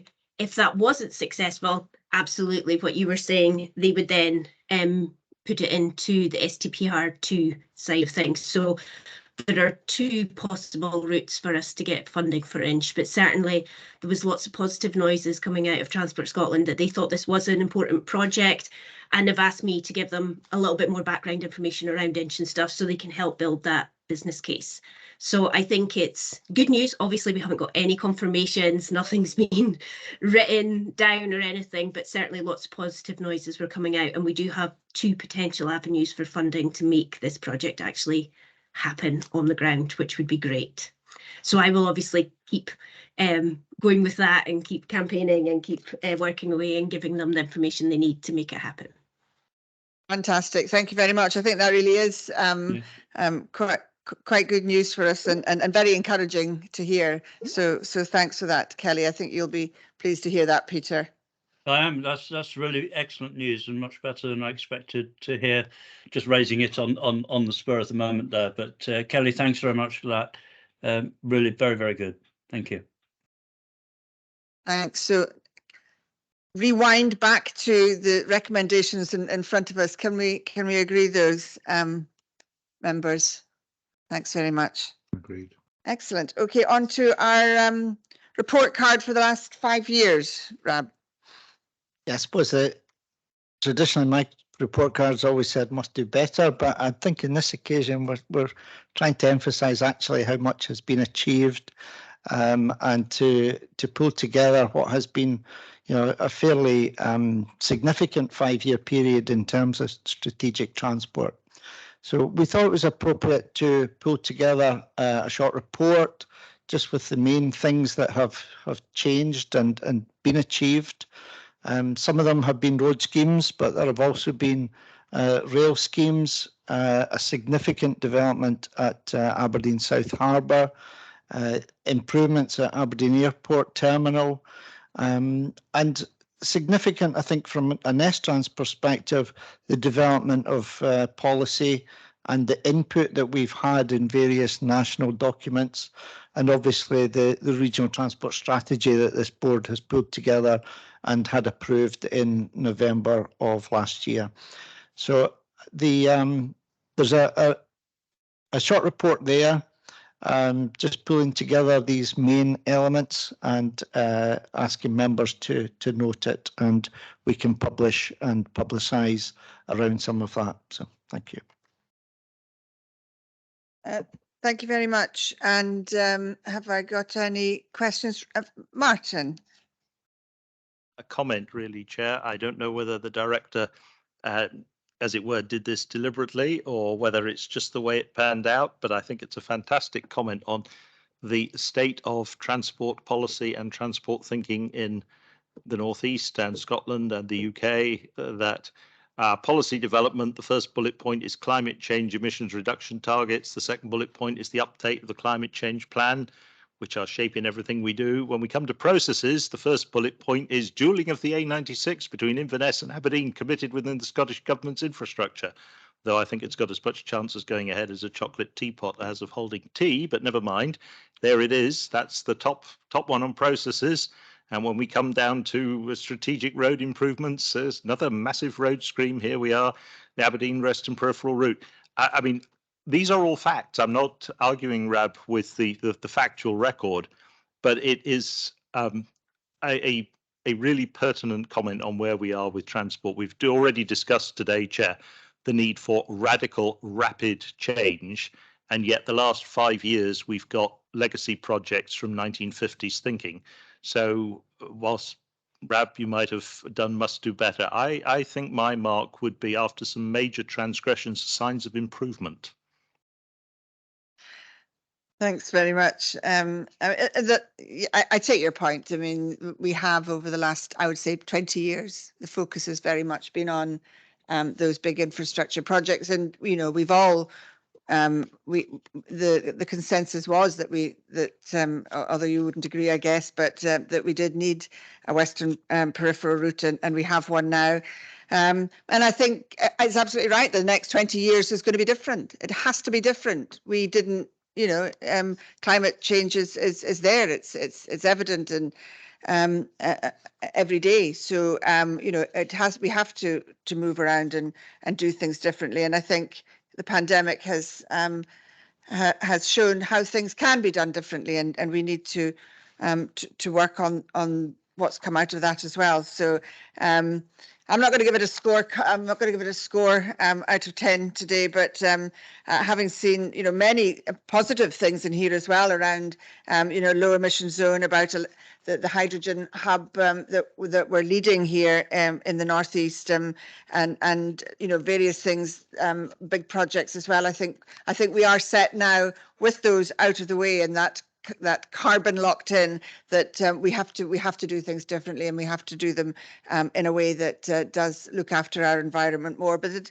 also in a way that is helps everybody to get something from the table, and not just some parts of the Northeast which haven't done so well, and maybe just get those few crumbs. But you know, we need to do that for all in the city and in the shires. So I would like to, you know, to thank Rab for the report, and any other questions, members, on what's in front of us. Can we just perhaps note our considerable achievements? There's always more to do, we know that, but I think it does read very well. And I'd like to commend both the board and the staff, and all those partners that have come together over the last 5 years to produce, which is actually a healthy list. And I think we'll find a better way than a list like that to maybe get the message out there, because I think there's a lot in there, but whether it's graphics or videos or snippets or whatever, it goes now on Twitter or whatever. I think it would be good to get some of that information out there about what we have achieved and what we hope to achieve going forward. Thanks very much, members. So the last one in the strategy section of our agenda is transport carbon emissions reduction, funnily enough. And Kelly Wiltshire, would you like to introduce the paper for us? Thanks. Yes, thank you, Chair. So the purpose of this report is just to outline Nestrans' responsibilities in terms of reducing its carbon and also bringing forward proposals for a plan to reduce carbon impacts from transport across the northeast of Scotland. So I've put in some background here about the various targets that the Scottish Government have, what Aberdeen City Council and Aberdeenshire Council are doing in terms of developing plans and strategies, and giving the board background that, you know, Nestrans has been reporting on its own internal climate change emissions reporting for a number of years now. I've put a link up there if anybody wants to go and look at our previous reports that we've done for the last few years. They're all available publicly online, but you can see from the graph there that we have been reducing our internal emissions each year. Some of that is because naturally the electricity emissions have been reducing anyway because there's more of a move to renewables, but some of it is actually some of the things that we've done as well. I reported back in November last year that as a result of the Climate Change Emissions Reduction Targets Act 2019, from this year we will need to start reporting how we're actually going to set our targets and set a date for when Nestrans will become net zero. So that is something that we as an organisation are going to look at in terms of preparing a climate change carbon reduction plan that will have targets and also a date. And that's something that we will bring to the board before that reporting deadline in November. I've got a bit of an overview here about Aberdeen City Council's net zero route map and the part that Nestrans are playing within that. One of the 6 themes of this net zero route map is mobility, and Rab, our director, has been working in collaboration with other partners to prepare a mobility strategy, which is available in Appendix 1. It also talks about developing a pledge scheme to encourage partners' collaboration in making this actually happen. I've also got an update here about the work that Aberdeenshire Council are doing. A lot of their work is already ingrained in their practices, such as carbon budgeting, and that they're currently developing a route map for their climate change work. And as wider influencing, they also have a Climate Ready Aberdeenshire initiative, which I'm actually vice chair of, and that's working in partnership with lots of different organisations to develop a mitigation and adaptation strategy for Aberdeenshire. So this report is recommending to the board that you note Nestrans' statutory responsibilities in bringing forward a plan for reducing our own internal carbon emissions, endorse our work that we're doing with Aberdeen's commitment to net zero and the work with our council partners to deliver a mobility strategy, to note the ongoing work that we're doing with Aberdeenshire Council to address climate change issues, and also to give consideration to initiatives and policies that we could adopt to support our regional transport strategy and the delivery of that strategy to minimise harmful emissions. And if anybody's got any questions, I'm happy to take them. Thanks very much, Kelly. Any questions, members, for Kelly on her report on emissions reduction? Philip, would you like to come in, and then Martin? Yes, thank you, Chair. So I'm just after a bit of clarity on page 114, please. So the sentence I'm looking at says, in Aberdeen, the proportion of CO2 emissions attributable to transport in comparison with other sectors has increased from 20% in 2005 to 30% in 2019, while CO2 emissions from transport reduced by 7.5% over this period. So I just really wanted just a bit of context, please, for that. So what so CO2 emissions have decreased by 7.5% between 2005 to 2019, but they've actually increased in proportion to other emissions from 20% to 30%. So what other emissions have fallen to give that view, please? In a nutshell, almost everything else has fallen. Transport as a proportion has remained quite stagnant compared to, for example, electricity and energy. The amount of carbon emissions coming from electricity has reduced dramatically over the last few years, particularly around renewables, the closing a lot of the coal and gas-fired power stations and so on. So as a proportion of all of the emissions, transport is the highest, and our proportion isn't decreasing as fast as other sectors. So it has decreased slightly, but it is not nearly decreasing as fast as the other sectors. The quick wins, if you like, which I'm sure they weren't quick for the organisations having to do them, of actually decarbonising things like our electricity supply, they have happened, whereas it still hasn't happened for transport yet. We haven't had that big shift yet. Okay, super, thank you. Thanks very much. We've got Martin and then Michael.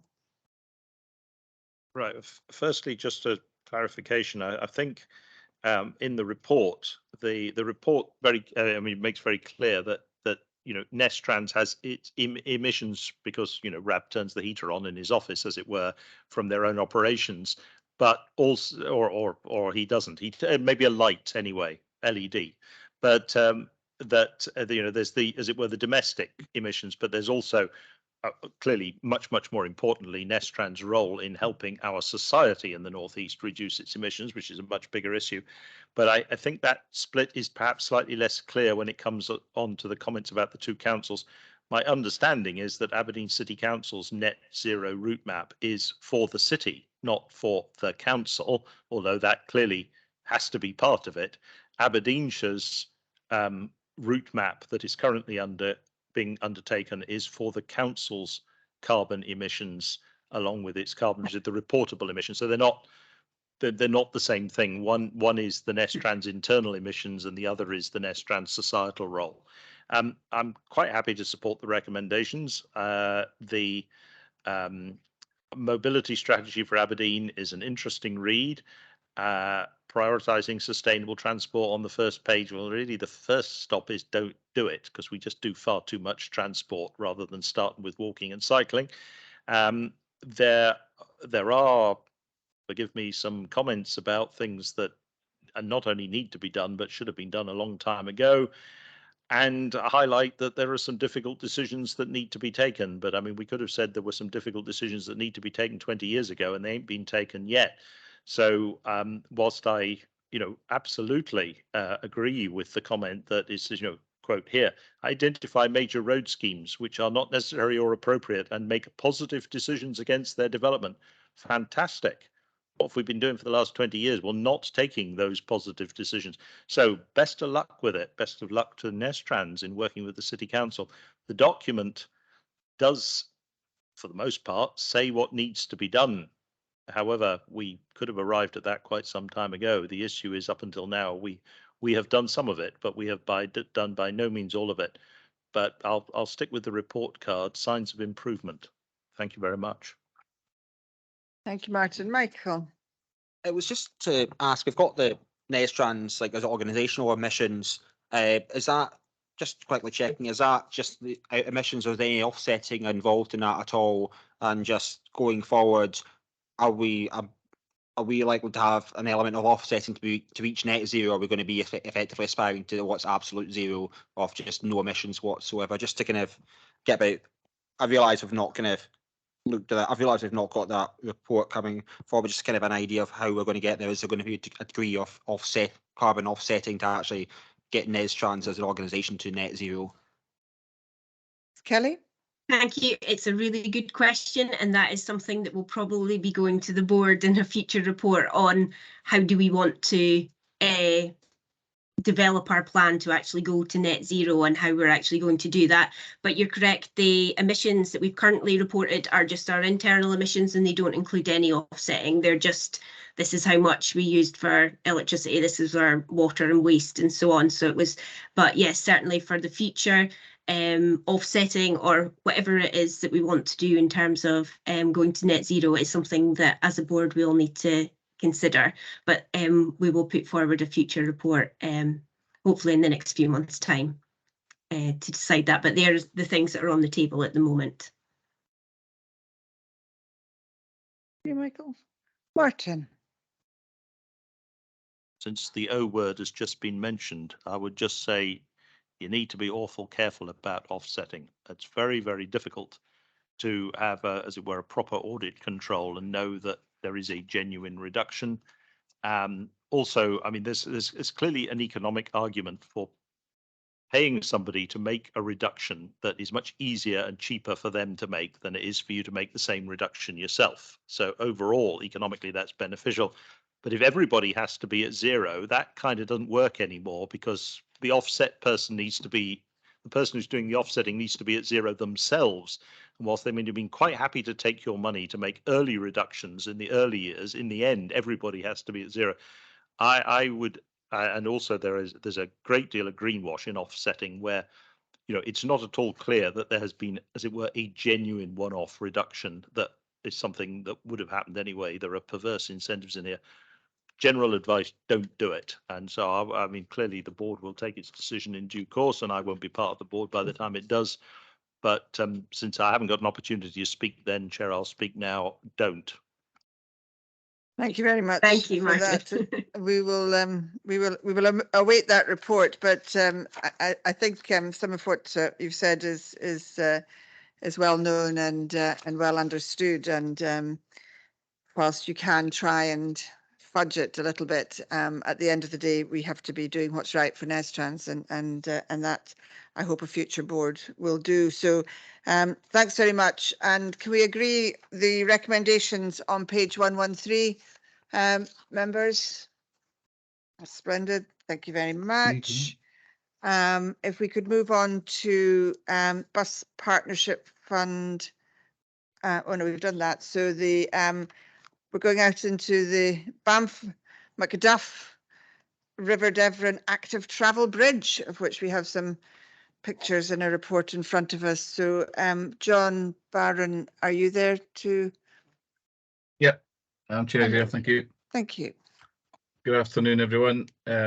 Brief report from myself to give you an update on progress on a study that's been carried out to consider the active travel bridge linking Banff and Macduff across the River Devon.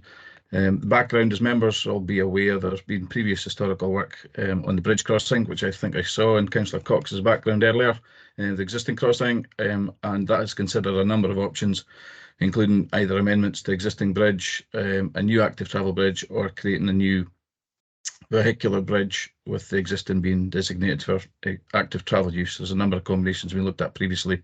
Following completion of these studies and based on their findings, Aberdeenshire Council decided to investigate the construction of a dedicated active travel crossing separate from the existing bridge. Principally, this was done for the purpose of improving safety for active travel users and potentially to assist with vehicular movements across the river. And this was the best performing option once assessed against the number of transport planning objectives. ACOM were commissioned by Aberdeenshire Council. The funding is provided by Nestrans, and they've carried out a detailed option appraisal, which is under the STAG guidance, the transport appraisal, a guidance that Emily spoke about earlier. And there's an update in the paper that I presented, and whilst for the purpose of assessment, 4 different forms of bridge were sketched, and these were subject to the public consultation. It's important to probably note that the final form and design of the bridge will be dependent on a much more detailed technical assessment, which needs to take place in the detailed next stages of the project work. So these are, in a way, informed artist impressions, so that the final versions if a bridge is, if and when a bridge is constructed, well, it isn't necessarily one of these 4 examples. They are just that, examples. So certain designs will have achieved and did achieve more favourable response.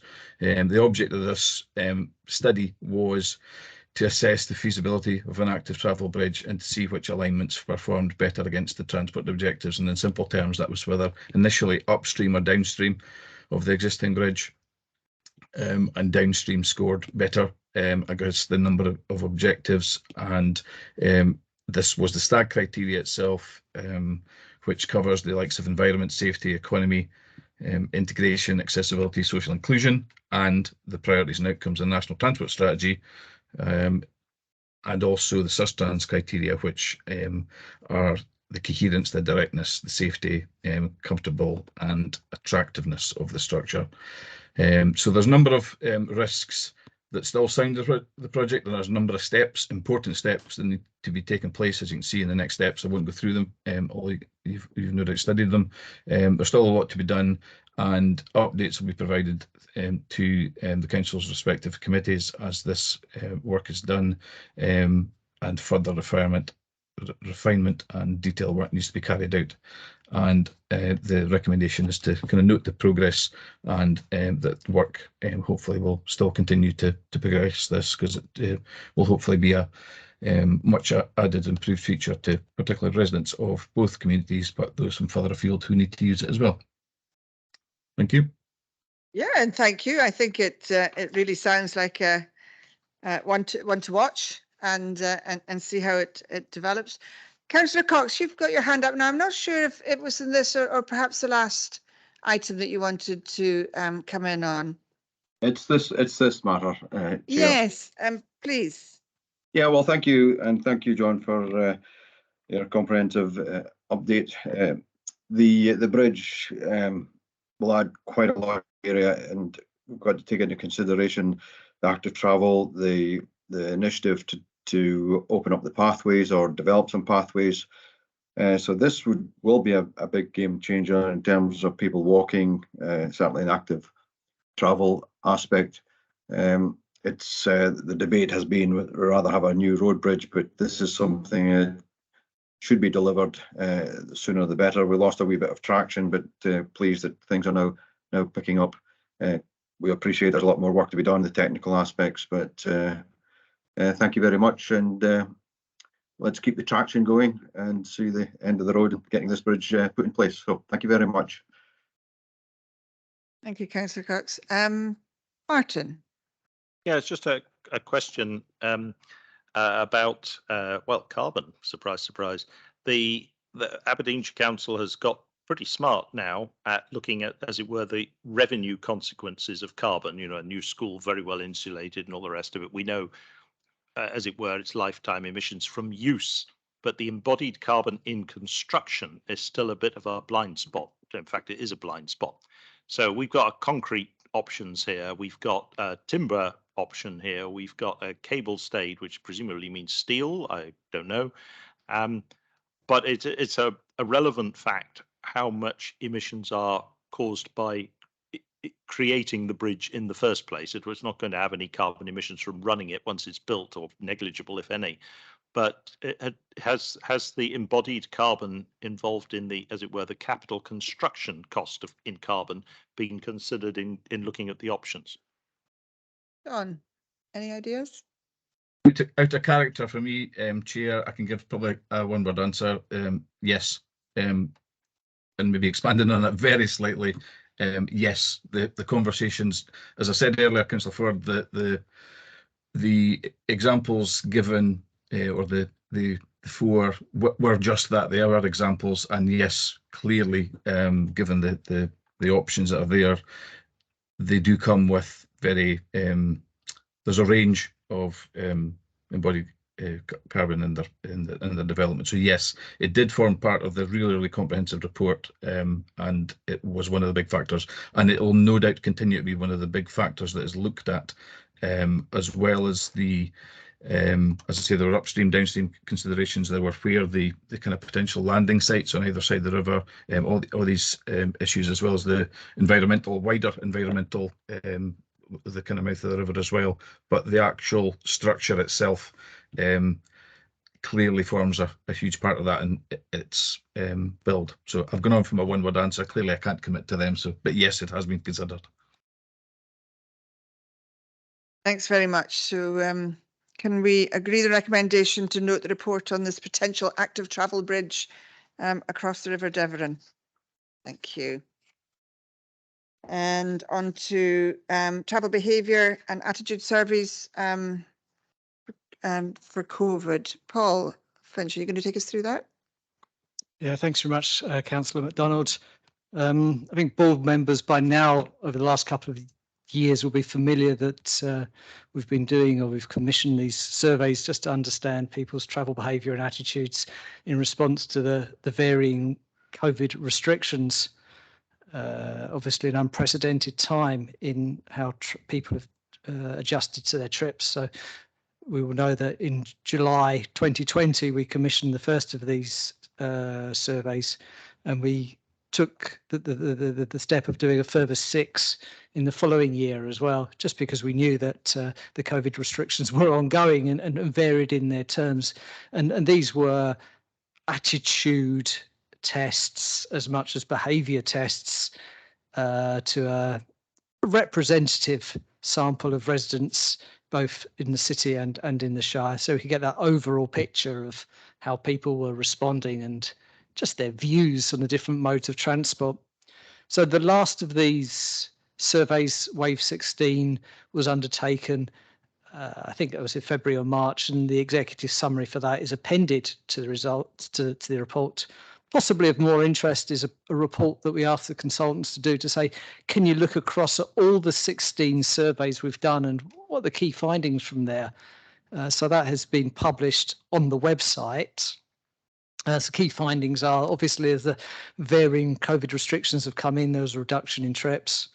There's been changing patterns of journeys to work, although I think in Aberdeen, the trips to work held up higher than they did perhaps in other comparable Scottish cities. Positive attitudes towards walking in particular, and cycling increased. Obviously, there's also positivity around car use as a passenger or as a driver, perhaps for those safety reasons or that personal health reasons as well. Shared travel, the buses, the taxis, the trains, obviously they took a real hit at the beginning of the COVID side of things, but good to see that regular users, their confidence bounced back quite quickly, i.e. the people using the bus on a regular basis found actually this is going quite well, I feel quite comfortable. And now it is seeing that confidence more widely appears to be returning on those shared trips, not necessarily transferred into numbers, but that attitude towards them has certainly bounced back. The other couple of big changes, I guess, has been the working at home. Previously, about 11% of people reported having experience of working at home. That went up to the most recent surveys are about 32%. And we think going forward that might steady out about 20% across the working population. So that will have an impact on trips on the network and just how people use the network. I guess another important feeling is business meetings. A lot of them previously were face-to-face, but we can anticipate a lot more people thinking a lot more trips will be virtual, and therefore not having longer distance trips to the Central Belt, etc. Obviously that can be facilitated in some cases successfully on Teams, etc. So that's the high level findings across the way forward. We want to be doing next year some more surveys now that things have steadied out as a sort of almost baselining piece of work for the regional transport strategy. And also noting that confidence is now returning more to public transport. Think about marketing and publicity, just to, again, spread that message and perhaps do encourage people now back onto public transport, given the changing circumstances of the COVID situation. Okay, that's all my summary. Thanks very much, Councillor MacDonald. Thank you, Paul. And any questions, members, on the surveys. Yes, Martin. Well, my big interest is the so what question, as it were, but the data is really useful. Very interesting indeed. Not a huge number of surprises, I have to say, in a lot of it. Those of you who've been around for a long time may remember Stephen Norris, London mayoral candidate who stood against Ken Livingstone, and he expressed the view that the trouble with public transport is that the public are on it. And it would appear that that view is shared by about 49% now in the latest survey. So his view, which wasn't popular at the time, has gained some traction. But I'm heartened by what Paul says, that it may be on the decline again. But look, I mean, none of us wanted this pandemic, of course. Nobody decided to have it. It happened. It was a natural disaster. We couldn't stop it. And it's had dire consequences for all sorts of people, but it has happened. And it's applied a shock to the system. It's applied a major shock to the system. And one of the areas where that shock has been most obviously felt is transport. There's no getting away from it. So since we couldn't stop it, and since it's actually happened, the question is, what can we get out of it? What could be beneficial? Now, it has had beneficial effects. There's an awful lot of meetings that didn't need to take place physically have not happened. There has been a dramatic and obvious increase in cycling and walking on our rural roads. I only have to look out the back door, as it were, to see people walking and cycling past on the unclassified road that our house is located on, in a way we didn't before. So there's been a lot of positives, but it has not public transport. There's no two ways about it. And you're back, I think, Paul, you were talking about encouraging people back into public transport. We need to encourage people back onto public transport, but we don't need to encourage people to make unnecessary journeys. So, you know, it's modal share, it's share, not amount. So I think the survey data is really valuable, but what really matters is, in the light of the attitudes and statistics that you have, you know, what we've discussed, Chair, already today, you know, the strategy and the goals and what a good transport system looks like. What can be got out of these things that help the goals, and how can we undo the things from what this stuff finds that doesn't help the goals? And if it's encouraged people not to travel, then it does help the goals. But if it's encouraged people to abandon the bus and drive in their car instead, it's perverse. So it's the so what question, Paul. So what, Paul? So what, Councillor MacDonald? So what, Councillor Board?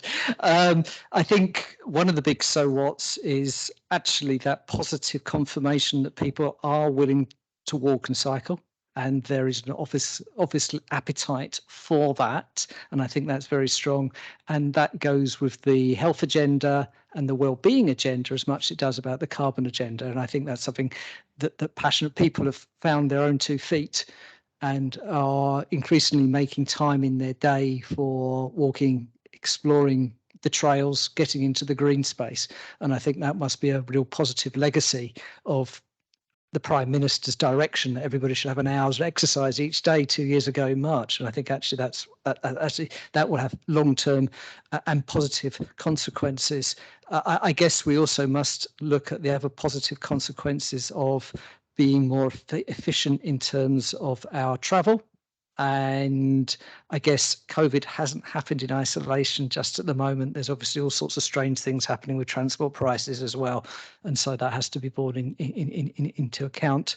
And I guess one thing also is we can't take, but public transport operators can't take for granted the customer base that they've always had from the commuters and the long distance business travel, and they actually now have to think very interestingly about and positively about how they can market their services to what the actual demand is going forward, however that may manifest itself. So I think there's some interesting so whats, and I think we have to play this information into the agenda which will shape the next 2 years, which is coming from Transport Scotland, around 20% reduction in car vehicle kilometres, or that policy approach. There's a policy approach around 20-minute neighbourhoods, or perhaps localism as well. I think it plays into that element as well. So yeah, I think interesting times, and this provides an opportunity to be informed about how we engage with that policy discussion. Thanks, Paul. Peter, you wanted to come in. Yes. and I'm having to learn patience with this microphone switch. Yeah, I just very quickly wanted to respond to what Martin said just now. I don't argue with much of his comment, but I think the comment I would make is that one thing that COVID has shown us is that the idea of unnecessary journeys as being some kind of great evil has really is now becoming rather an outdated concept. The degree of social isolation that COVID has created because people haven't been travelling has had some very deleterious effects on mental health and on social community and social interaction, all of these things. So I do think we need to move away from that concept of criticising people for travelling, which that expression unnecessary journey rather implies. And just that general comment. The paper's excellent, and thank you to Paul for that. But just a comment on that. Thank you. Thanks for that. If we could note that the information in front of us and instruct officers to scope out that comprehensive baseline survey for our regional transport strategy going forward. Can we agree to that today? Excellent. Thank you.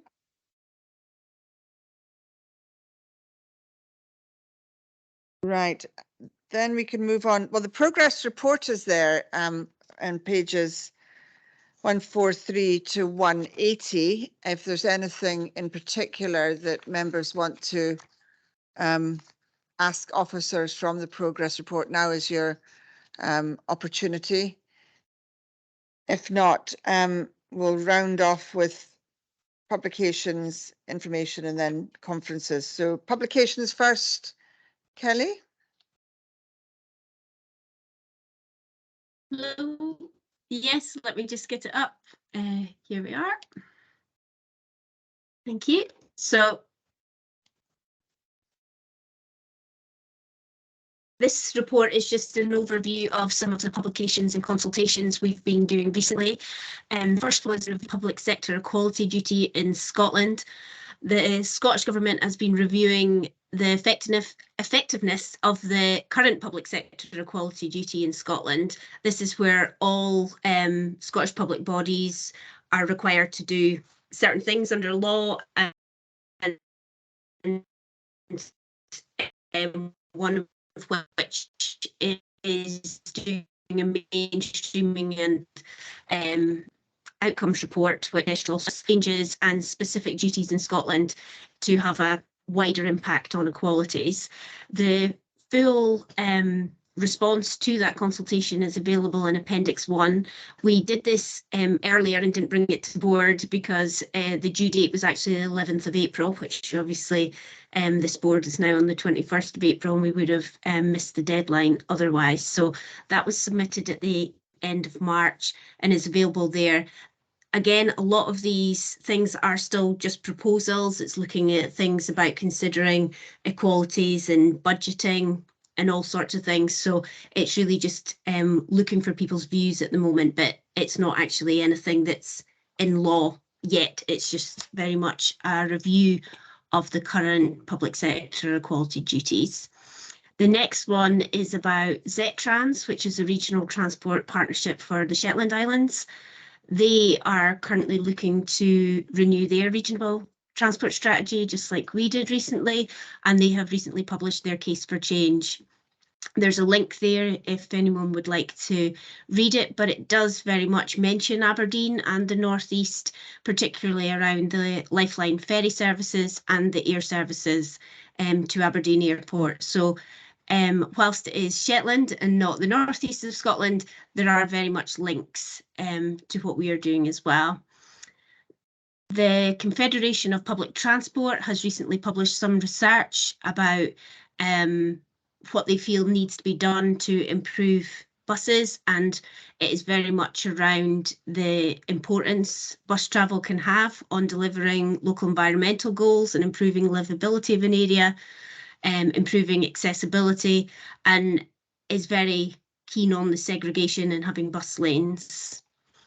So that report there, and the recommendations for the board is just to note the public sector equality duty, consultation response, note the publication of Nestrans Case for Change, and note the publication of the CPT research on the support for bus priority measures.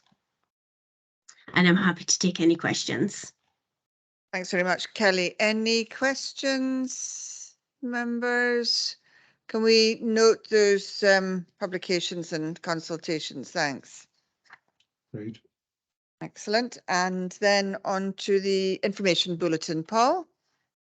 Thanks very much, Councillor MacDonald. Again, just a report to note various activities ongoing in Nestrans at the moment. We're having quite good interaction with our local universities at the moment.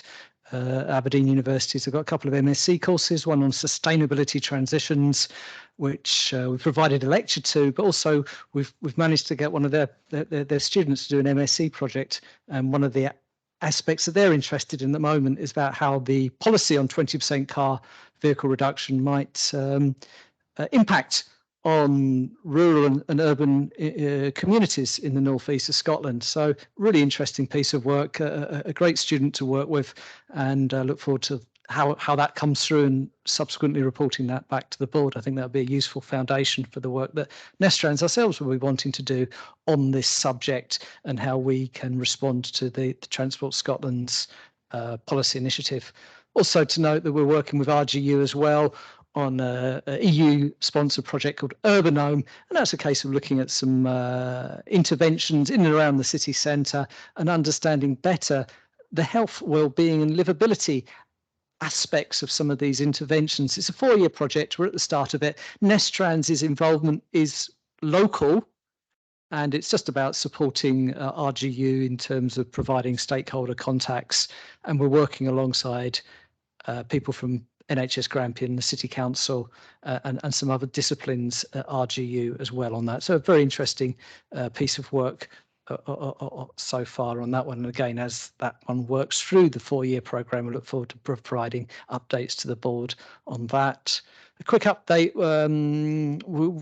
Nestrans have sponsored, through the City Region deal, have looked at some live lab interventions, small scale interventions, which have a learning potential, not just for the rest of the northeast of Scotland, potential nationally as well. We were hoping to report the full report to this board, hasn't quite come in time, but just to give a flavour of where this one is going. There's 4 interventions that we think have got potential for pulling down some funding from the City Region deal strategic transport appraisal funding, augmenting the GoAbs travel app, looking at mobility hubs at different locations in Aberdeen City and Aberdeenshire.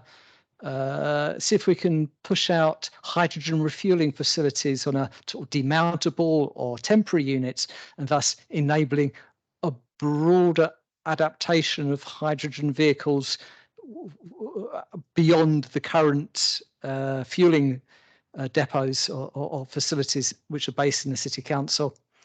There was a 4th consideration about could we functionally extend the digital DRT project, demand responsive transport project, that's been worked on in Inverurie at the moment, but I think the timing's not quite right for that one as well. So we will continue to push on that one, and we will hopefully at least take some of these proposals through to the City Region Deal Board in June and back to Nestrans and the constituent councils in due course.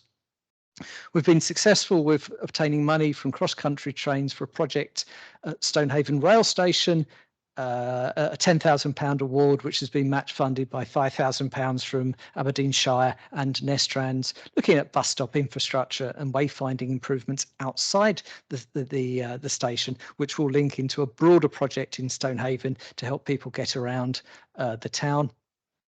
And also some great work that's been done in Dice. 2 things really. We're doing a travelling to Dice electronic map, updating a previous version that was done in 2015, paper-based at that stage, helping people who are currently getting back to commuting to Dice or perhaps visiting the airport, Tecker and P&J Live. So that'd be great to see that one coming through.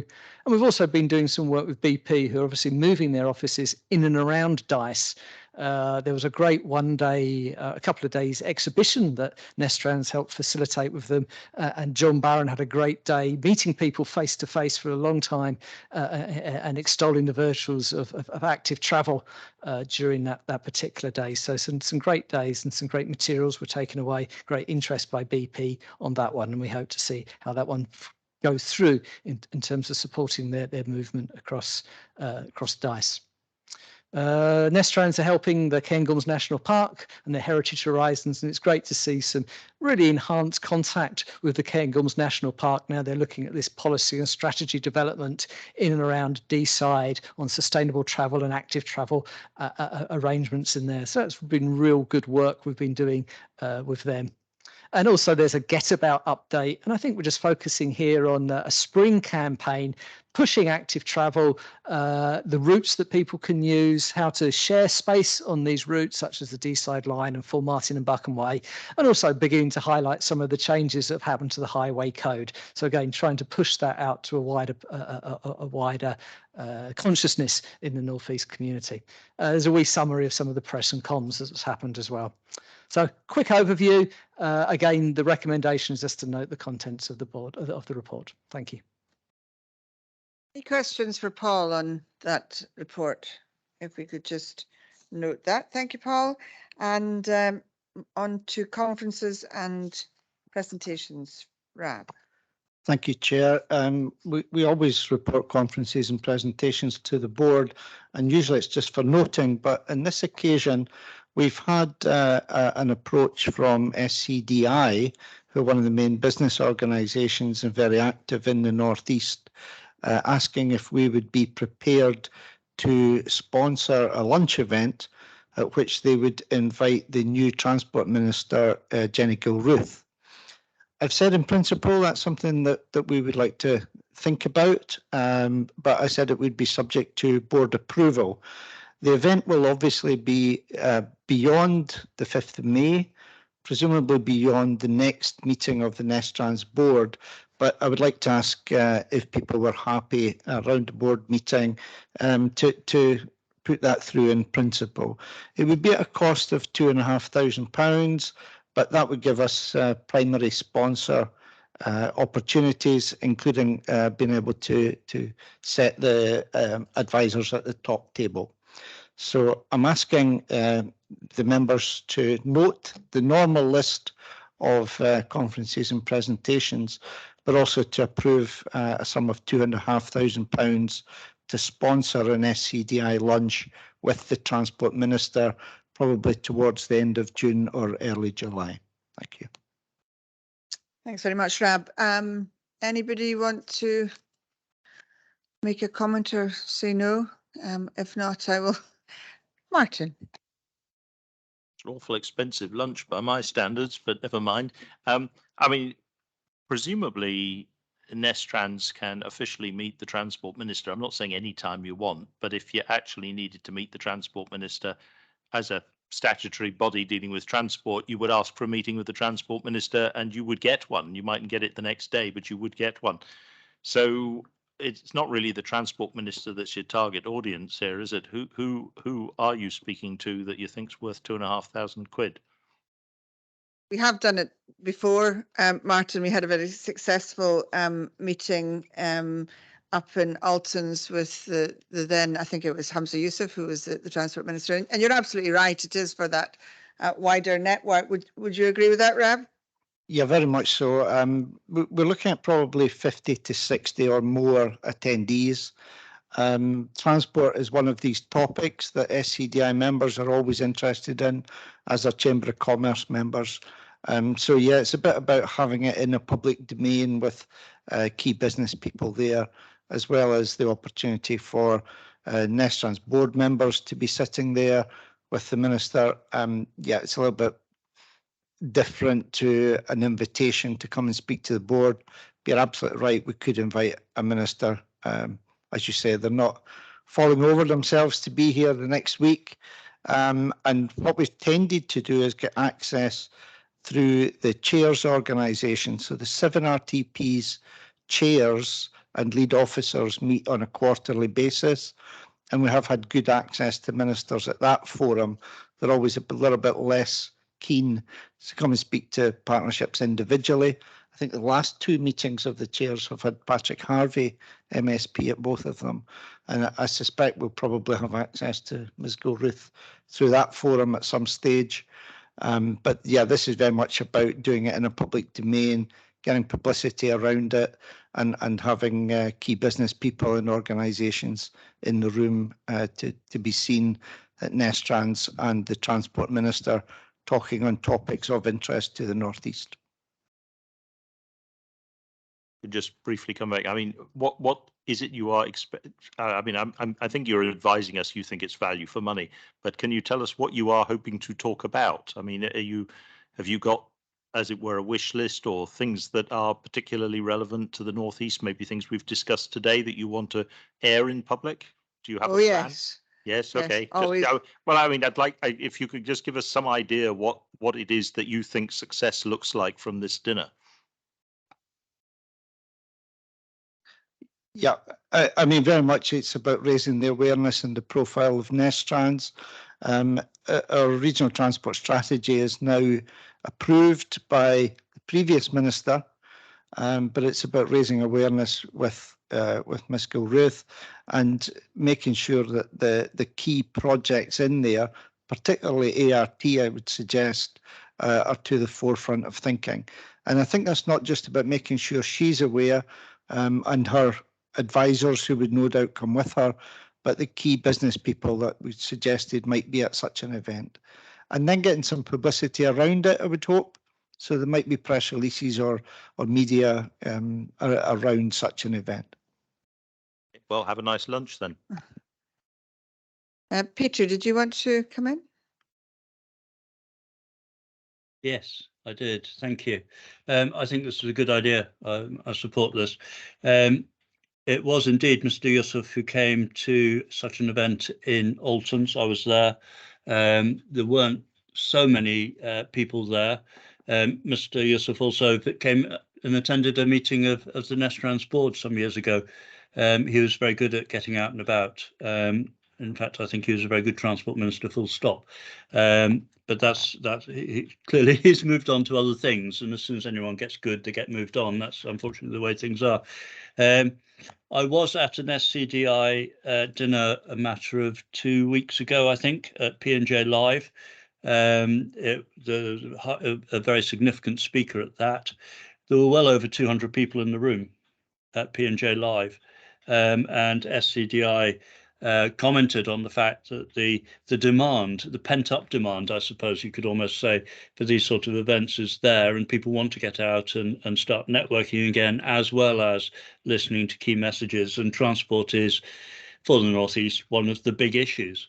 So having the opportunity of presenting in some way or another in front of that sort of an audience, and it would probably be in the hundreds rather than the tens, or the 10s, 20s, 30s, whatever, and with the minister there as well, I think is an extremely good opportunity and one we should take. Thank you. Any other contributions to whether we go ahead with this or not?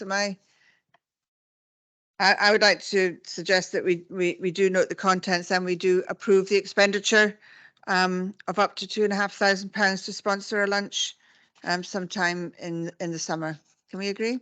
Excellent. Thank you. Yep. So on to our last item on the agenda, which is pending business and reports for future meetings.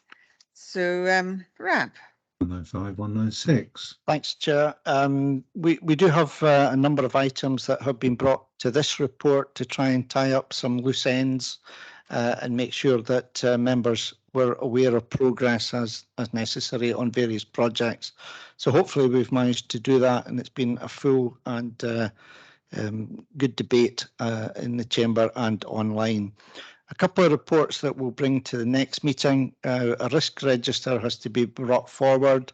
I think Paul made reference to the ongoing demand responsive transport project in the Inverurie area, which we are hoping to get an initial report on the pilot, which has been ongoing for, I think, a couple of years now. A national cycling framework is likely to be brought forward from government, and the live labs info that Paul referred to. So, these are the 4 that are still outstanding, and we'd hope to bring them to a future meeting. I did want to conclude by thanking the board, though, for the 5 years that people have been involved, especially yourself, Chair, and Peter, who was Chair for the first part of that tenure. But the contribution really of all the members over the 5 years, I think, has been really significant, and we'd like to thank you for your time and your contributions. Thank you for that, Rab, and a big thank you, I think, as well from the board to the staff and to our partners and to all those that have helped to make Nestrans what it is over the last 5 years, a collaborative working and partnership organisation with both the councils crossing boundaries of different transport modes and different businesses in both public and private initiatives and enterprises and all the rest of it. So so thank you all for that, but particularly the staff over the piece. I guess for me, I just wondered not to put on the agenda of a forthcoming board, but something that I thought might be of use or interest to a board, if staff feel it is too, or other members of the board, would be something around coming out of COVID as well, around our e-cargo initiatives in the Northeast and how those are faring. I know from prescriptions and pharmacy and bankery to as retail and also to restaurants here in town, but also I think the other use of technology, which is the use of drones, which is happening in Angus. I think it would be something that a future board might be interested to hear from and understand how that might impact on the Northeast. So that was just a couple of ideas. Peter, you've got your hand up. Did you have something you wanted to add to a future agenda? Well, just take the sneaky opportunity to offer a quick thank or two as one of the 2 vice chairs of this august organisation. Firstly, again, absolutely echo your comments about the Nestrans staff. They have been absolutely sterling, the work they've done over the last 5 years in fairly difficult circumstances at times. And so to Rab and the team, a huge thank you for all that you've done. Thanks to you, Sandra, for chairing for the second half of this term. Seamless transition, probably an improvement for the second half. I'll say that for now, but it's been good fun, and thanks to Maggie as well for being the other vice chair. I think the comment I would make is looking at the papers that we've had today, the review of the past year, the review of the 5-year term, the progress report that very rarely gets any comment, but which has some amazing things in it. The breadth and depth of the work that Nestrans does is really outstanding, and I think we need to acknowledge that. I've been on the board now, I was trying to work it out, I think it's 14 years, 2 terms as chair, which is something clearly I will never ever do again because the law prevents me from ever being chair again. Whether I get back on the board depends on a whole range of factors. Clearly, but at the end of 14 years as a member of this board, I have to say I've enjoyed it enormously, gained a lot from it personally, and I hope I've made some small contribution. And now my phone's ringing. Thank you. So that's it, really. Just an opportunity to say thank you very much to everybody, and to you particularly, Sandra, for your excellent chairing over the last half a term. Thank you very much for that, and to those members of the councils, to you, Martin, and to you, Philip, who are not standing for re-election, all the very best in whatever you go on to do. For the others that are standing, all the best in the election in a couple of weeks' time. And to those of you who are the external members on our board, you're going to be the ones that will definitely be there at the next meeting. So thank you. I can see all of you there on the screen, to Maggie, to Colin, to Jerry, and oh gosh, I've And to Ian, of course, sorry, Ian, I don't know what happened there. I had a Sandra moment. Thank you so much to all four of you for what you do on the board, because that really does give the breadth to the board that we need going forward. So to everyone, thank you, and maybe see you all at the other side of the election or not.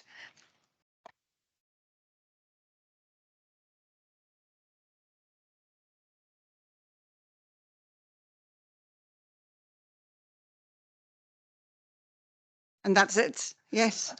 That's it. That That's was all for now, folks. Cheerio. Thank you. Thank you, everyone. We'll get some nice Bye. sunshine.